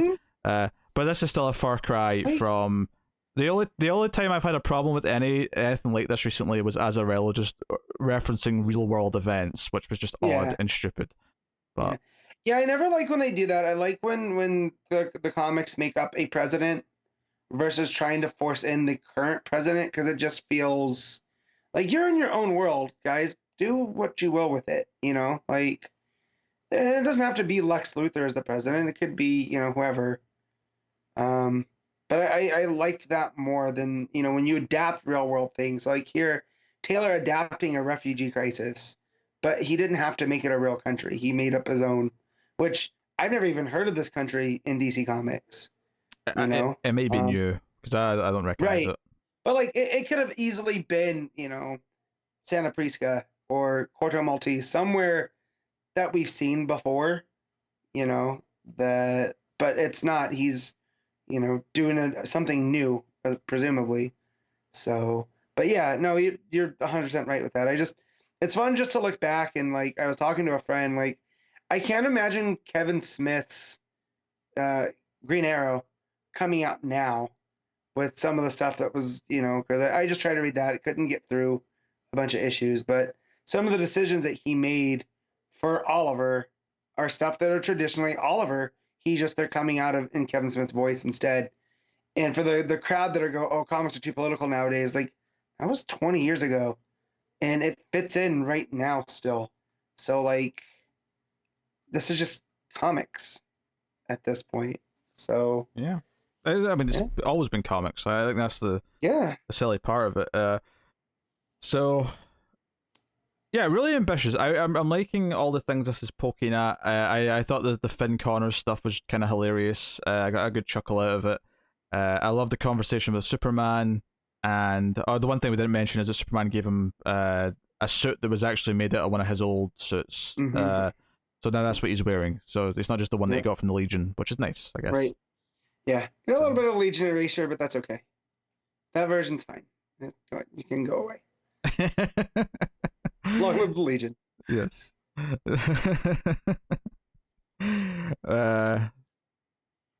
Not so long. You don't want them to live as long as you used to. That Legion is dead. Long live the Legion, right? Okay. All right. So, what are you giving Son of Kal-El? I'm giving this one a 9. Oh, I would go 8. Okay. I think. Yeah, I would go 8. Still really like it. It's really good, and it's poking at so many big things. It's just not necessarily clicking quite as much in terms of big dramatic moments as some of the other, like I love the ideas and everything this is poking at, but the actual storytelling and say Action Detective, which we already discussed, feel like they're so well crafted and making me excited for where the story's going. Whereas here I'm excited for the themes that it's poking at rather than being excited for the president of Gamora himself, because I don't really know him yet. Right. So but that's not a huge deal. It's just this is why it's not at that same level for me, but still really, really great stuff. So that's Superman, Son of Kal-El. Also, I'll take this time to point out there's Robson Roca tributes at the end of the issues this week. Yeah. Which was nice to see. I was still shocked when that happened. Last month or however long ago. Time has no meaning anymore. But yeah. So that was just nice to see. Fun fact: Gamora is it is a established DC. Oh, really? Place. Yeah. It first popped up in Deathblow #1 in 1993. I'm so sorry, everyone, that I've not kept up on my Deathblow from the early it's 90s. from the Wildstorm universe too, so that. Well, no wonder I don't know it. It's from Wildstorm. Yeah, but I think that's interesting considering what's going on with Grant Morrison and the Authority, with Superman and the Authority, and folding Wildstorm concepts into the DC universe. But it is in the Pacific Ocean. It's an outlaw nation, originally called Perugia. I was going to ask who the hell is Deathblow, but then you said Whalestorm, so I don't care anymore. Yeah.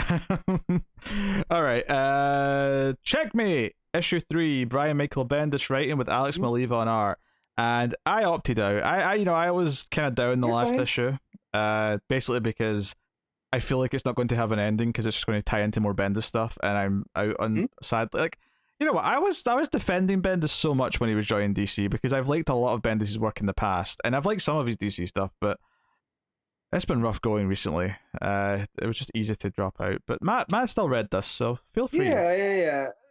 So you're absolutely right. Where it feels like he's just gonna play into more Bendis stuff, and it kind of feels like we're past this all now.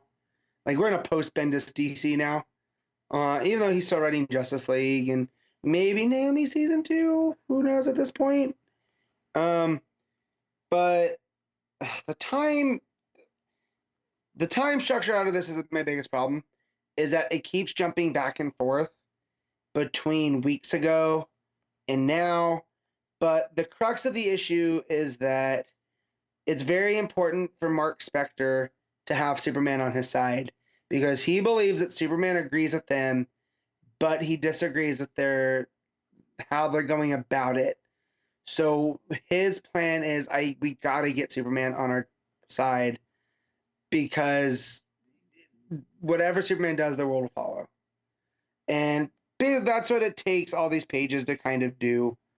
And there's a big a big disagreement, because Superman shows up to Leviathan, former Markovia, to pull Talia out, and Talia's killed all of these, Leviathan agents, And Mark Spector, it looks like he's not Mark Spector.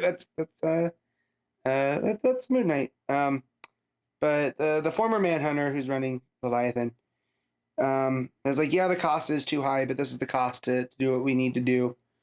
And you come to find out that when they kidnapped Lois, as Mark Shaw, by the way, as I'm going back through this, Mm-hmm. He had kidnapped Lois, and then they get a code silver, and they send Lois back to the Hall of Justice, which isn't where they kidnapped her from. Because if you know from the last issue, she was on her dad's houseboat outside of Coast City. I recall, yeah. So yeah, so she's able to put together that the only three pieces of technology Leviathan can't get their hands on are where'd it go? Are the Hall of Justice computers, the Batcave, and the Fortress of Solitude. If they can get into there, then they'll have all global knowledge and they'll be able to finally execute their plan. So it's up to the detectives, Bones, Trevor, Lois, Damien, The Question, Arrow, and Manhunter to stop them. And she's able to put that together, and now they kind of know what they're going to do because he's off his game now. Is that Shaw's been thrown off now by Superman. And so, they get talking about Talia with Damien, and that, she's like, it's complicated, our relationship there. But, overly, she is trustworthy. Come to find out that weeks ago, Shaw already got to Talia, and that she's a mole within this group. But it looks like Damon Rose has sights on her now. So again, I don't know what Bendis is finding with this character at all. Like, I know it's Lois's long lost brother, in quotes, but still, seems counterintuitive after having Damien basically vouch for her about this. But Damien is going to trail her, so that's pretty interesting. But at the end, King ends up going to Toyman, which plays off of that tease that we had gotten in one of the super books. I forget which one exactly. That he's going to have him create something. And he goes, is it time to reveal who you are? And the King character goes, I was hoping to avoid that. So still big teases, but ultimately it feels like this is just going to build to nothing.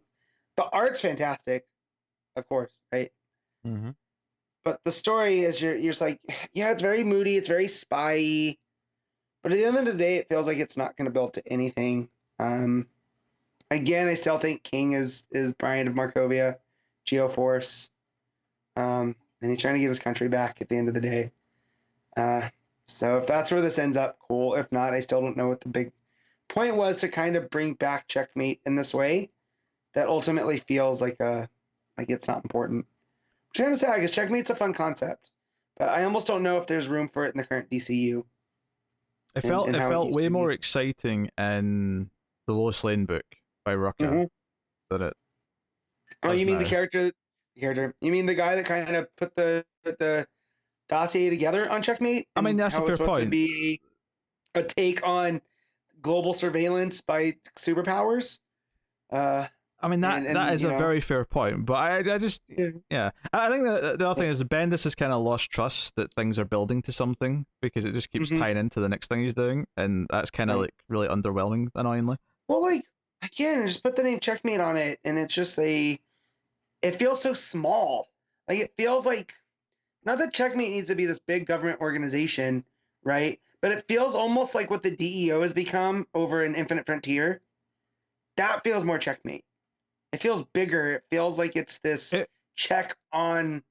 It also feels weirdly like, because we're dealing with a lot of these characters in other books right now, because we have the DEO that's an Infinite Frontier, this just kind of feels like tacked on and not part of the world that's currently happening. Right. Well, and even when if it ties into the Justice League, when is this taking place? Because we had Oliver meet Damon Rose, right, in Justice League, and now we have this character kind of. We had this whole cover last time for Checkmate, which is who is Damon Rose. We never really got an answer. And here he just kind of pops up, and it's just like, well, again, is this just playing into Justice League? Because if that's the case, I don't know if I care as much as if this is going to tell a self-contained story about what Checkmate is versus Leviathan. So yeah, it just all feels like he came in swinging, and he's punched himself out, to use a sports term. And it's just almost not like, because again, I hate that where you say it feels like it's not for anything, which you should just be reading for the pleasure of reading. Mm-hmm. I just wish that I knew what this book wanted to be. Yeah, I want to make it clear that when I talk about a book feeling important, I'm not talking about in the context of continuity or the context of the line. I'm talking about when you're reading it on its own, does it feel important to itself? I know that's just like a weird thing to say, but it does. Like when you read something that's well written, it feels like it matters when you're reading it. And as much as I love all the characters involved here, and even the whole idea of Leviathan wanting there to be no secrets, because that means if there's no secrets, then everything's more secure, right? I like that concept. It just, I don't know if Bendis is executing it correctly. Not even correctly, effectively. And like, because like, I get that Shaw wants Superman on his side, but like taking over a country and running, like gunning out all of these other government agencies, is not a way to get Superman on your side, right? Like, so I don't know what the grand scheme is. And again, I like all these characters, you know, especially like I love Lois Lane. We all know this. I just don't know like where this is even going to end up. So yeah, I think it's a mixture of things. I think it's a mixture of Bendis sort of letting us down more and more. I think it's a mixture of it feeling more and more like it barely fits into continuity, which it shouldn't be a huge deal, but it does kind of add up. Like when it doesn't feel that important on its own, and then you know it's not going to have any ramifications on anything else because it's so separate from everything, it kind of all adds up to feeling just kind of So here we are. We're feeling So. Yeah. So with that, I mean, the art's still phenomenal. Like it's great. But you know, I'm gonna give this a 7. Doesn't sound that harsh, but no, but I mean, all things considered, like I mean, it's hard because it's not a bad read. I just don't. Yeah. I wouldn't recommend it to somebody that hasn't read the other Bendis stuff, right? Because it feels like a cog in the wheel, and that's where you're talking about. It doesn't matter by itself. At the very least, you had to have read Leviathan, and even then, I feel like a lot of Action Comics kind of was needed to understand that story. So yeah, it's a weird knock-on effect. Oh well, there you go. That's Checkmate. Robin issue 5, Joshua Williamson and Gleb Melnikov back on the art, and this is our obviously the cliffhanger last issue was all the other Robins showing up to speak to Damien. We don't start with that though. We start with just a little follow up to Ravager Rose. Yeah, waking up from being killed, being pissed about it, and basically like, no, everyone had to die once before the tournament could start, and you were the last one who hadn't died, so that's why you were killed. And they but it was also because of who she was killed by. I want to know what's up with Respawn. Like, there's something going on there. They're teasing, because obviously she confronts Respawn, and then like, no, we're not allowed to fight yet until dawn. But then, of course, they question, where the hell is Robin? And that's when we cut back to, Nightwing, Tim, Red Hood, and Steph all there to confront him. And they chase, they fight. I did kind of, there's a lot of nice fun banter as this is all happening. Stuff like Steph saying Cass will be jealous of the tournament. Which again adds to the mystery of this tournament, why they wouldn't invite Cassandra Cain.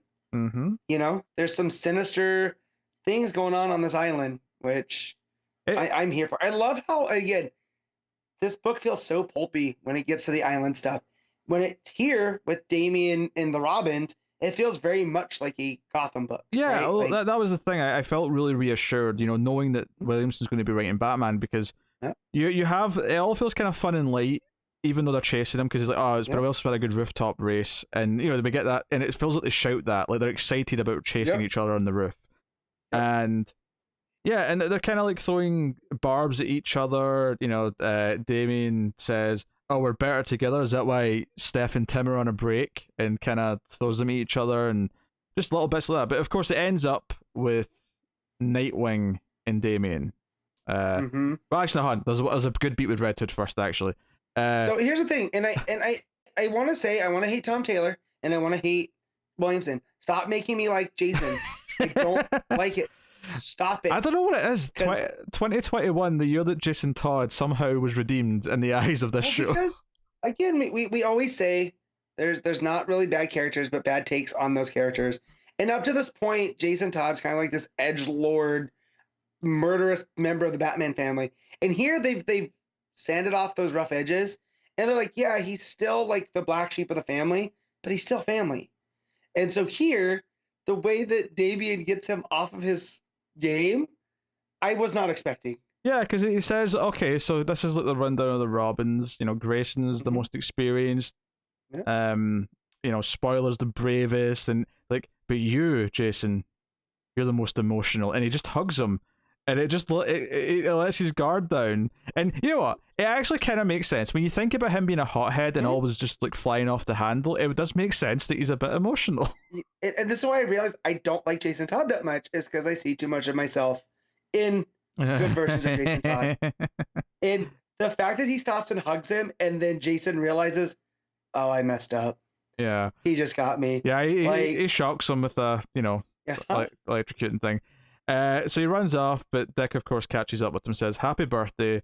And he's like, wait, what? You're late. It's like, yeah, but you were hard to find. Here, just take it. Yep. And he opens it, and it's a baton saying versus the world. And it turns out it came off one of the beams. Check keys. Yeah, that the Flying Graysons used. And Alfred had done this for Dick when he was younger. And he says, I think you need this now because it's a reminder that you come from two different worlds. And it's all the rest of it. And this is where... And just like he's like, we're all Robins, right? Everyone here, but we're different. You are my Robin. And you're skipping ahead. You're skipping ahead because... Is that not yet? No, because there's an emotional beat first where when he brings this up, Damian says, I was there, I saw, and this is him finally talking about Alfred's death. That's right. That comes first. Right. Shit. And he says that death's always been a part of what we do. I see a lot of it, but I never really felt it, not until I heard the snap. And I was like, oh no, stop making me be upset about Alfred.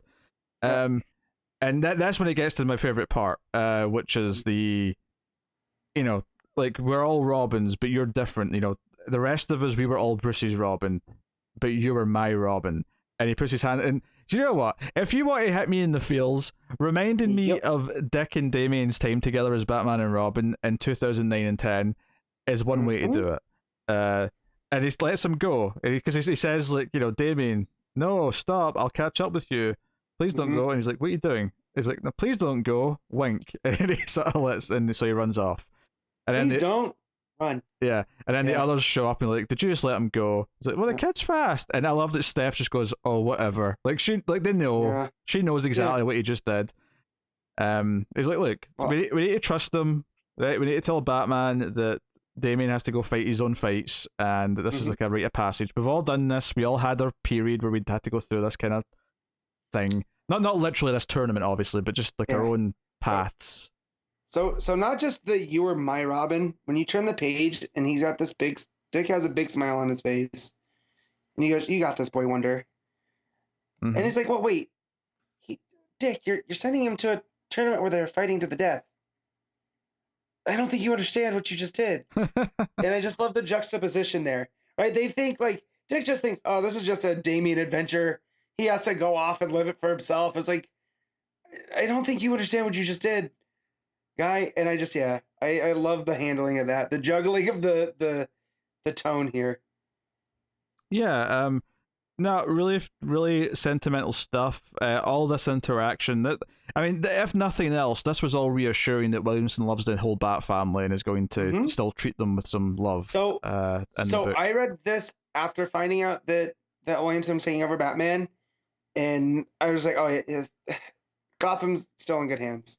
Yeah, it definitely feels that way. Now, admittedly, I don't think I've liked anything Williamson's written as much as Tynion at his best yet, but, we'll see. We'll see what he does with Batman. I'm curious. But as long as he's treating the characters right, I'll at least not be mad at it, and that's always a nice plus. Yeah. So sure enough, we go back to the island, and Connor Hawke's all like, yes, and like the guy from the League of Assassins is like, yes, or Shadows, sorry, League of Shadows. There's too many leagues of things. But he's like, yes, you will win now. Now that stupid bird boy is gone, you will win easily. And then that's when Damien shows up, and Ravager's there, and he's like, yeah, I was training, I'm here. Let's do this. I love that page has Roz and Dick. That, you know, Damien has many father figures at this point now. And it reminds me of all of Bruce's mentors that we go up to. Now these ones just happen to be like Batman names. To explain it, when they ask where he was, he says he was training, and behind him, the art's got both Raz and Dick kind of sketched behind him.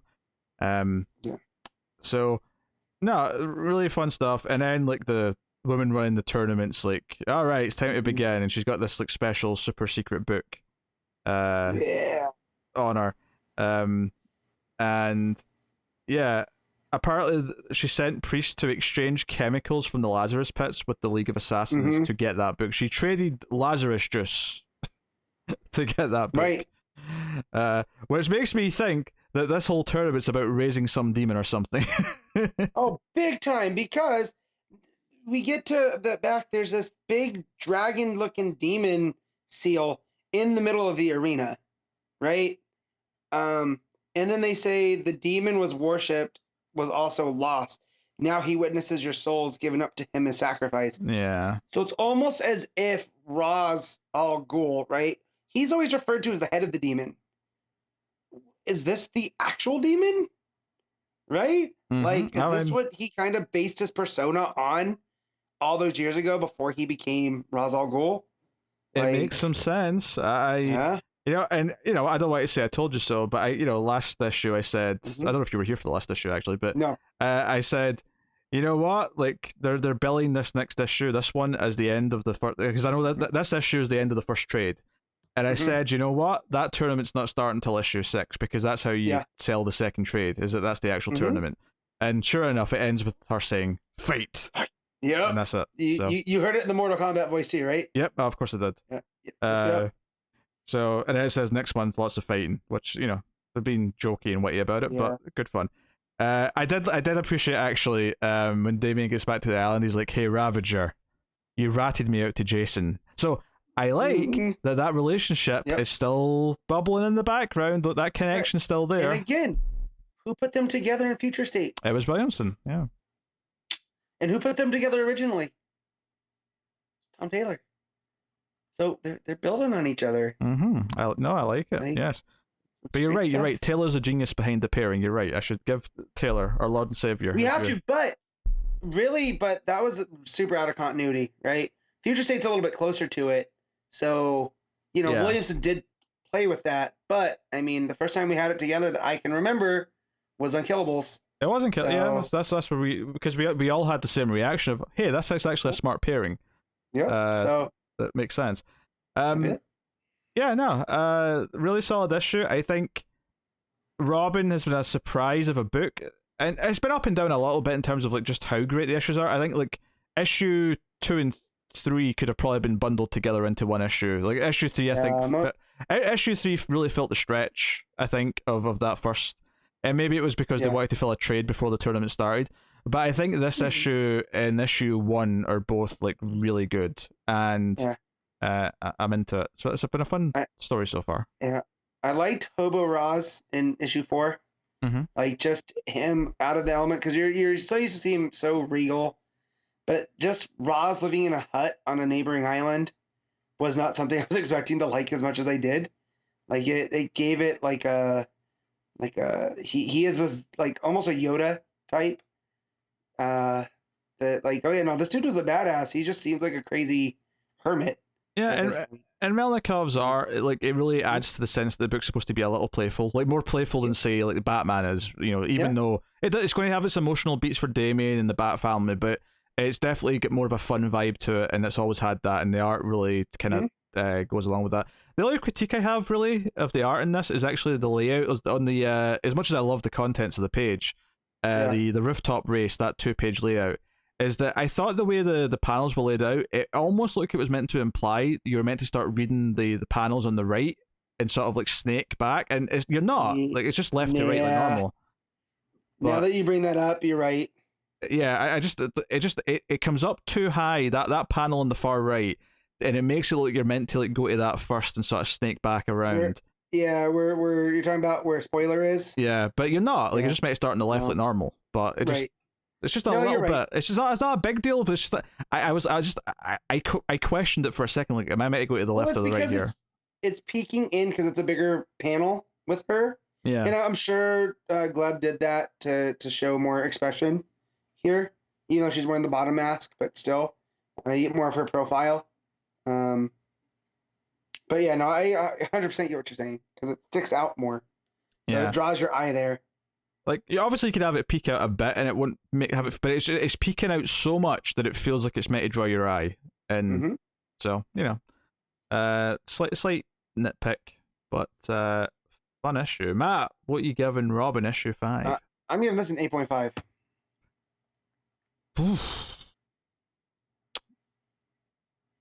I'm going to go.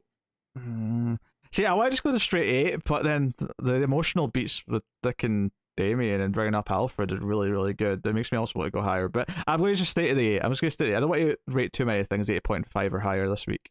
Got to have a little bit of restraint. But clearly I've done a good job of picking the books I want to read, though, because they're all rating nice and highly. And that's where I'm at. This might be my favorite week of books in a very long time. Just because of, even with Checkmate in there, which again, I kind of enjoyed. I just wish it was better. But with Robin and Superman and action, and the tech, like that's a good lead off, like. Yeah. So that's Robin issue 5.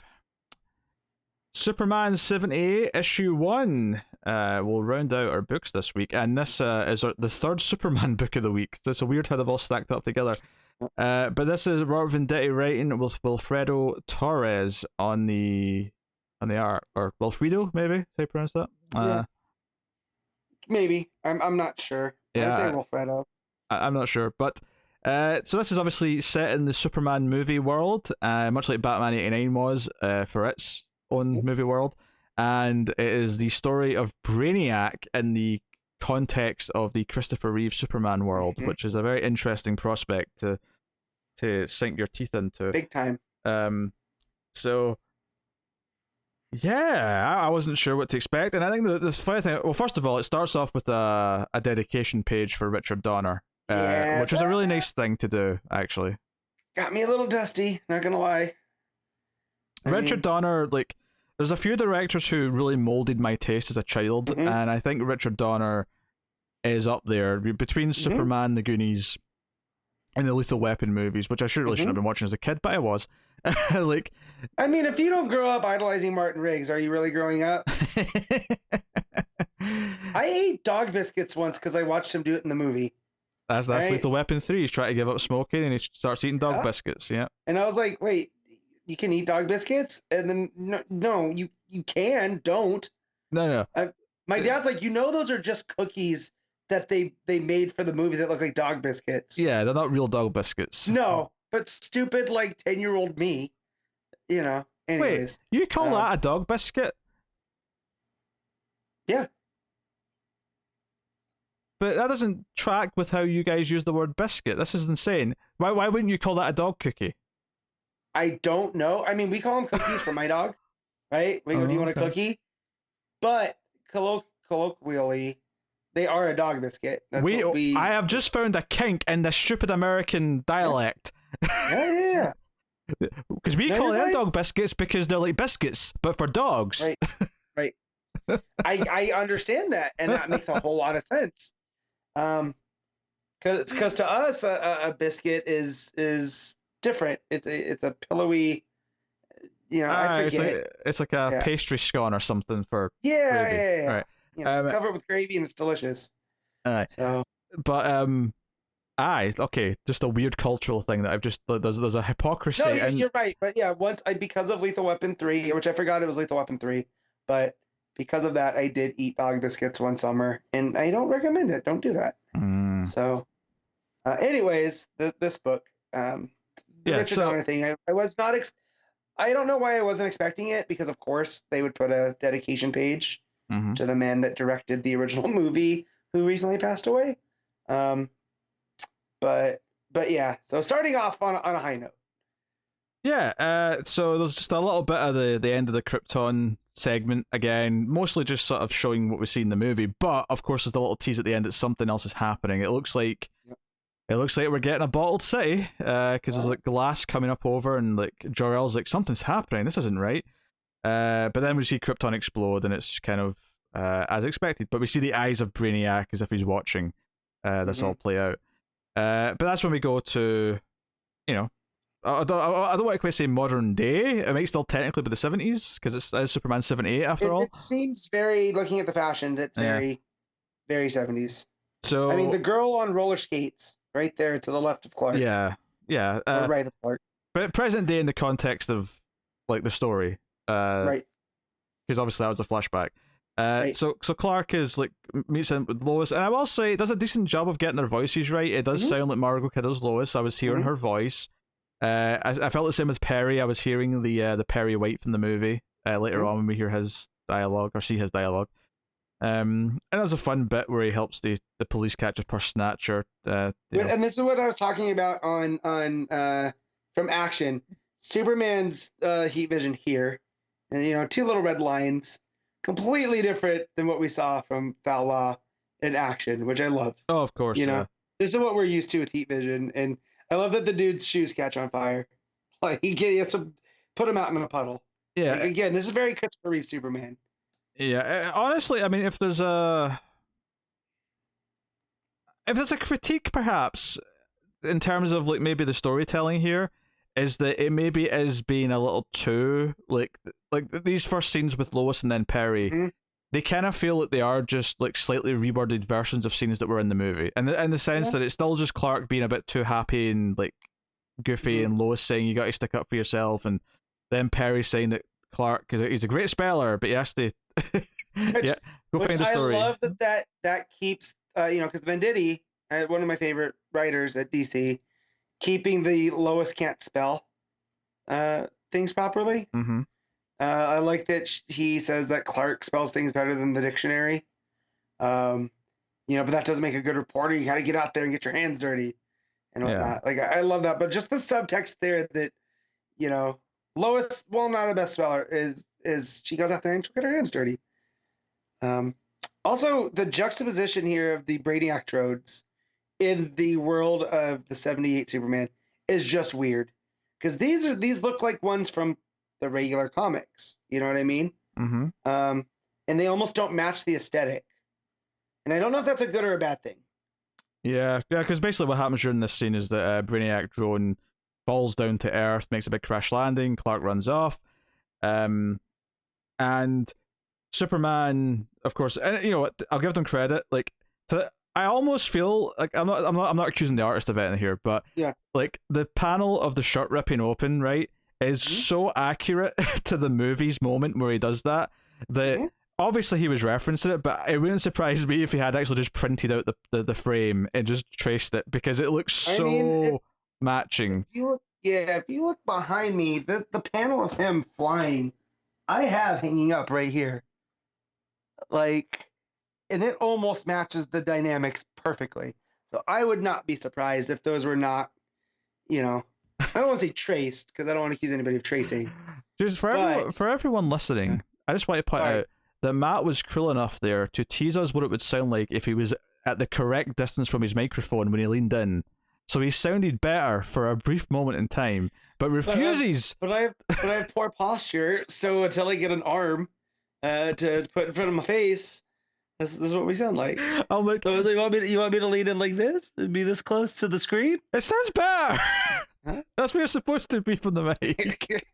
Anyway, no, just the shirt rip open and then him flying.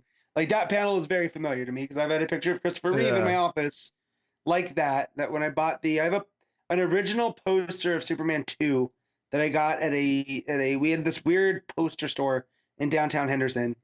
Didn't last very long, but I have an original run Superman 2 poster that has the Twin Towers on it.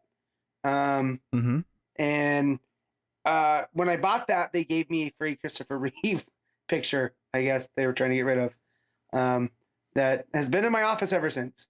So, well. And for the record, I'm not complaining here. Like, I get why in your first issue, as much as I think maybe some of the conversations with the characters are a bit too much, just redoing some movie scenes, as much as I do think the voices are really accurate, I do think having this moment where he rips the shirt open, having that be just one-to-one what was in the movie actually does make a lot of sense to me. Is like, hey, this is really the Christopher Reeve Superman. Familiar. You know, you see him flying, and it looks like his face. Like, I don't think they nail all the faces, but it does look like Christopher Reeve Superman. It's close enough, and that's what I like. Like, it's kind of what we say about Gary Frank, where you know, he looks like the Christopher Reeve Superman. And here it's like, well, yeah, it's supposed to be, but it's also a comic book version of that. So, you know, because even Lois kind of looks like Mariko Kidder, but not really. Like, it's a few degrees off. It's kind of, you know, so Superman fights the Brainiac drone, a lot of action, flying through windows, all that sort of stuff. Eventually, Superman's able to punch him, says nice to meet you as he knocks off his head. And as the thing's like sort of like turning off, I don't want to say dying per se because it's a robot. Says sending data to mothership, alerting Brainiac, and Superman's like, "What's a Brainiac?" So we cut to Brainiac's like base ship, where he's got another bottled city he's put into his collection, and it's basically just him saying, "Wait, there's a Kryptonian? A Kryptonian survived? This unbalance must be fixed. I am coming to Earth." And that's getting a cliffhanger. So really simple. It's just kind of, you know, the first signs of Brainiac arriving and teasing that that's about to happen. I'll say I like this a bit better than the Batman 89 story. Yeah, I would still say that it doesn't feel like, I think this is very pleasant and it's a nice read. The art's good. Nice. It's not amazing. It's not like, you know, jaw dropping or anything. It's just nice. But I wouldn't say the story's like, it still just kind of feels like, oh, we're just doing kind of the basic beats of Brainiac's coming to Earth, as opposed to like, I don't know. I don't know what I was expecting, but it kind of feels like it is just like a cheap nostalgia pop, rather than feeling like it's doing anything super interesting with it. Yeah, I mean, I do feel like this is the Brainiac showed up in that universe instead of getting Nuclear Man, right? Like, well, that's what it looks like. However, I think I just might want to wait to pick this up in a trade and read it as one solid piece, you know? It didn't feel super fulfilling as an issue. Yeah, it felt... No. Because most of it was the fight with the Brainiac drone, and I don't know if the art was good enough to make it feel like that was worth the whole chapter. As it was, but... So, it felt like we got we were watching something on TV and then it went to commercial. And now I've switched the channel. And I have to wait a month till I can turn it back. So I'm probably, as of right now, probably just gonna wait for these. Despite having a name, because I think, you know, Venditti's a big enough name that it doesn't feel like just any old writer's been thrown on it, but it still kind of feels like a weird offshoot license book than it does like something. That, you know, and it's not to say that it has to be in continuity. Again, I feel like people might make that mistake when I say things like that. I just mean, like, Black Label and out of continuity books sometimes feel like the most prestigious and must-read things that there is. This doesn't feel must-read to me. This just kind of feels like, you know, this is equal to like Batman Beyond, right, when that was ongoing. It's like, this is nice and fine for fans of the show, but it doesn't feel like something I need to be paying attention to all that much. Right. Like, I can tell that Venditti really loves that movie, right? Like, just to be able to write these scenes, I'm sure he was stoked on it. It, you know, and that comes through as you're reading it. Again, though, like you said, a nostalgia pop. That's exactly what this is. You know, it's the equivalent to like a tie-in novel to a movie where it exists for people to get more out of like those characters or more of those versions of those characters, but like only the hardcores of the hardcores really care enough to really keep up with them. Like, you know, like, I don't know if Connor reads Doctor Who novels, for example, so he can get more of the 10th and 9th and whatever Doctors. He might, though. He might, because he's a loser. Let's be honest. But it's fun when he's not here. We can just make fun of him. But that's kind of what this does to me. Where I'm not typically a big fan of tie-in stuff. It tends to be special cases where I care about that sort of thing. And despite the fact that obviously it's a comic book and Superman comes from the comics, this still feels like a tie-in to the movie rather than an actual comic book that feels worth reading on its own right. So, but it's not bad. It's perfectly fine. It's perfectly pleasant, but nothing special. Yeah, and it sounds like you like this a bit more than the Batman '89, which a bit more, yeah. Which tells me I think you like Superman '78 a whole lot more than Batman '89. Oh, I definitely like Superman 78 a lot more than Batman 1989. I'm not surprised. So, which means I feel these are hitting their niche where they should be. So that's probably. At least they're executing that, I feel. I think Batman had a lot of potential. The idea of doing Billy D's version of Harvey turning into Two-Face, there's so much potential in that, but yeah, I don't know. It's still Batman '89, which there's a thing on the internet that I'm getting a little bit tired of, and it's these younger generations being like, oh, that thing that everyone's crapped on for years, it's actually good. And it's like, well, no, you can like Batman and Robin, right? But that movie is very flawed, and we got to talk about the flaws and what doesn't work. And just because you like it is not enough to call it good. No, it's not good. But I will maintain this. I think there was a lot more. I think a bad movie like Batman and Robin is a lot more interesting and potentially entertaining to look at than a lot of more bland bad movies that you get today, where they're just not that good. No, true. But my point is, I've seen this with Attack of the Clones as well, and it's like, guys, look, I get it. You grew up watching this. That's good. That movie's garbage. I'm glad that you like it, but let's not pretend like it's an actual hidden gem of a movie, because that movie is problems. It's just straight up trash. There's no chemistry with the romance, and the romance itself is problematic in many ways. And I know I'm saying this as someone that defended Kingdom of the Crystal Skull and to a lesser extent The Lost World, but I will talk about those are flawed movies, and I understand people not liking them, but I'm not also going to pretend like they're the best parts of that series. I know. Rich Evans from Red Letter Media loves to say that Attack of the Clones, relative to its budget, is the worst movie ever made. And I'd have to really think about if I agree with that, but he's got a point. Relative to its budget, because obviously you compare it to the rumored Birdemic, okay, but those are tiny, right? So I don't know. There's an argument. Yeah, but I'm just saying, so to see these as you would call them, nostalgia pops with Batman '89, to tie this all back together, Superman '78. These aren't the same as those. These are the Tim Burton Batman movie is fine for a Batman movie of '89, and Superman '78 is a classic. That's So I get why they are doing these. However, I don't know if they're monthly. I almost rather see these as OGNs. The limited series. They're I think they are. Yeah, because it says 1 of 6 on it. Okay. Yeah. And I might buy all in singles because it's Superman and I'm a mark, that's what I do. But, I might not just read them all until I have them all, and I might want it for my shelf because, again, I do like the art enough. But luckily, there's so many new books starting soon that it's okay that this wasn't a knock out the park. True. Because there's a lot of things starting in the next couple of months. Bay, what are you rating Superman 78 issue 1? I'm going to give this a 7.5. Yeah, I'll say 6.5. It's kind of, it's fine. It's fine. It's not. I wouldn't quite call it good because I don't think it's necessary. I wouldn't recommend it that much. Yeah, there'll be a lot of caveats. Talking about it either. Yeah. Over this week, so I heard a lot more about Batman '89 than I did Superman '78. So cool. All right. Well, that'll take us out to the last part of the show where we pick our favorite stuff of the week, favorite panel / moment, favorite cover, favorite art, and top 5 books. And I read exactly 5 books, so I'll just be ranking all 5. So very cool. I'm taking it easy this month because I know that it's going to get busier in the coming with lots of stuff starting. So, but yeah, let's start off then with panel / moment. Matt, what are you having? Oh man, so I didn't even think about this like I usually do. There's a couple from Superman, Son of Kal-El. that like Superman giving him the key to the Fortress of Solitude is a real good moment. Mm-hmm.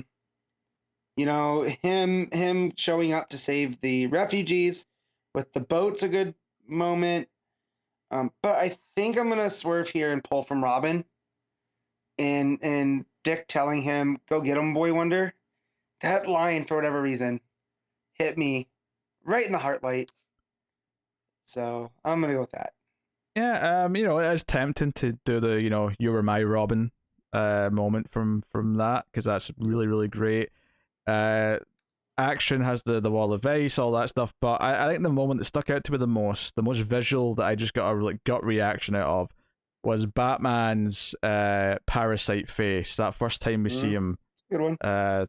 So you know, just on like the mood and the art and the impact of that moment, I'm going to go with that rather than the sentimental stuff. Because I went super sentimental with Nightwing last time, because you know that was last week. But so I'll go with more of a gut punch, raw, like just great, like moody art and horrific imagery. So that's what I'm going with this week. All right, cover. There's actually quite a few nice covers. I will say the variant for Action is quite pretty. Really, really good stuff.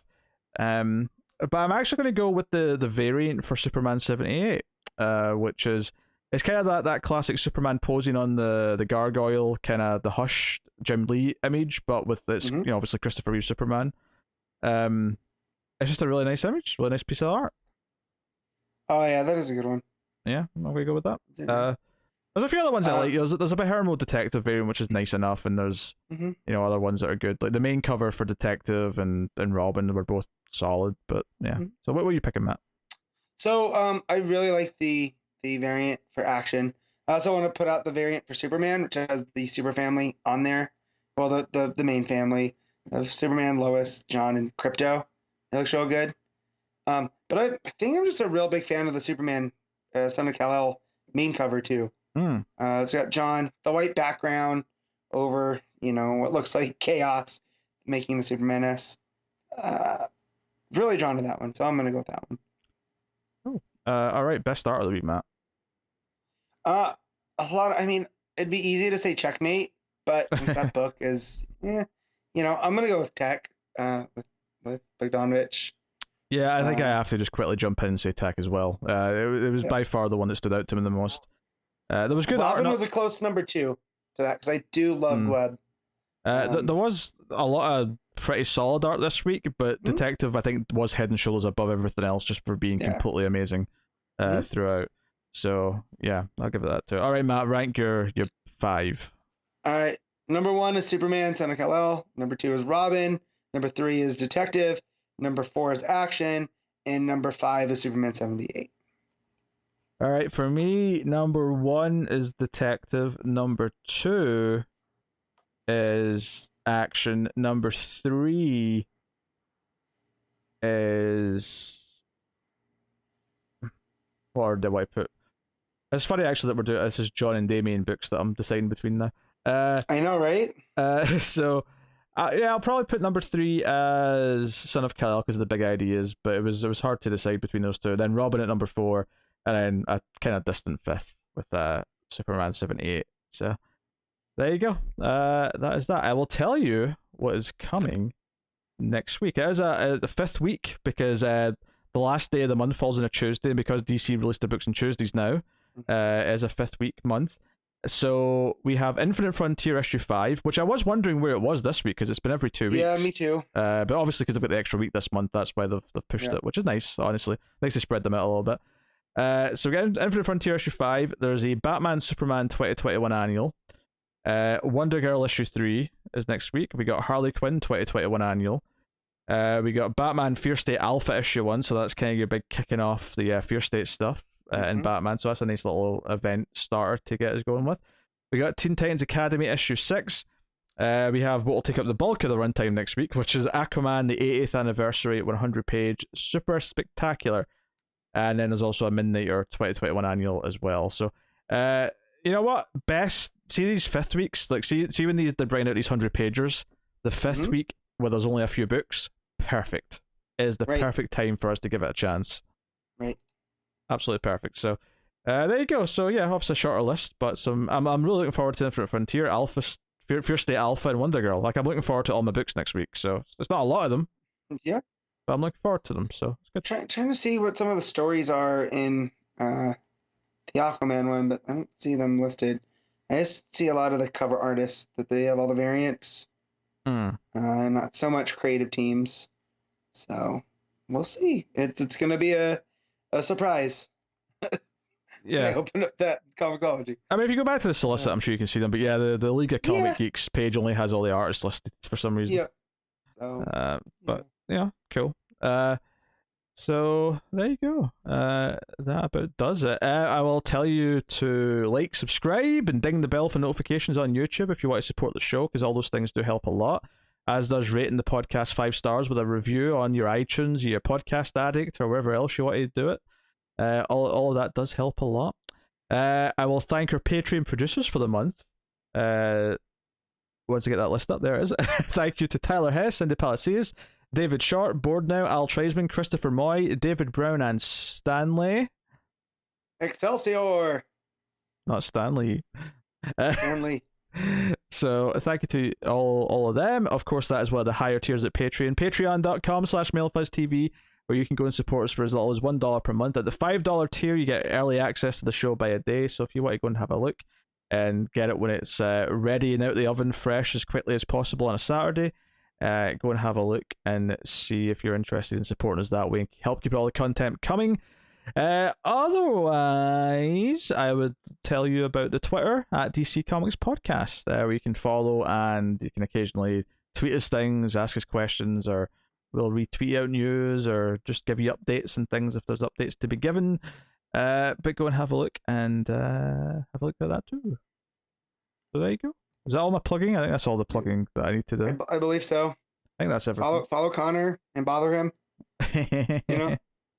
I guess the other thing to plug, I suppose, separately would be the other YouTube channels, Male Fuzz TV and Male Fuzz Movies for TV reviews and movie podcasts, which you can find myself on with other folk. Occasionally, Matt or Connor will dip onto one of those, but you'll get a lot of horror and sci-fi stuff on the movie stuff and whatnot. So go and have a look at all those other things if you just don't get quite enough of me on this show. You got more options to if you're a masochist, sure.